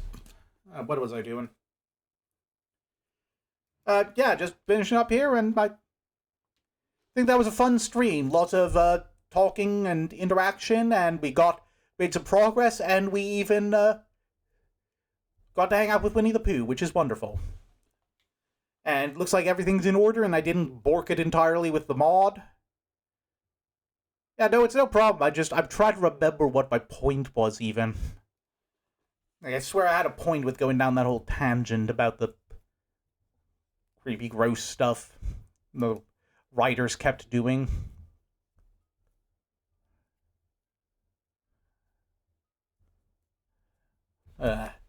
Alright, well, anyway, yeah, that is gonna be it for today. Just hope I was able to distract you all from the horrors for another 3 days or so.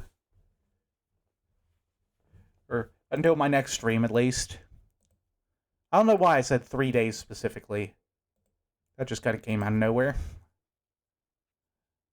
But, yeah, let's see who we can raid. Doop-a-doop-a-doo. Anyone we're following on? Is on, we raided Tino last time. Let's do Mako. Alright, well, thanks for accompanying me on this little adventure, y'all. Glad to have you here. Oh, no, I'm actually probably not going to be doing Tuesday streams for a while. If I wind up going somewhere else, or sorry, if I end up doing weekdays again, it's probably not going to be Tuesday or Wednesday, because like I said early at the very start of the stream, I'm trying to actually like make friends outside of the internet, or more specifically, I'm trying to play the 500 board games that I've got and maybe make friends as a bonus. So I found out there's a board game store near me that does like a Tuesday game night where anyone can come in and play games. So I've started doing that every Tuesday night, and then on Wednesday I actually have a game night with my dad and hopefully my mom soon, but she hasn't been able to make it because she went through like a surgery at the start of the year, and so she's been doing physical therapy on Wednesdays, but I think she's only got like 2 more weeks of that, so she might join in. But yeah, so if I do start doing it midweek, I'm probably going to do Thursdays, I think. Yeah, just not really sure what game I want to do yet. Because, like, the big problem I was having before was, like, balancing all the games I wanted to do. Started to get to the point where I was running out of games to do before I went on hiatus. Like, I could do more retro games. Like, I want to do some of the Wario games, obviously. I probably should get back to that Dynasty Warriors playthrough at some point, but I got kind of burned out on that. Oh, I started raiding already. Anyway, bye!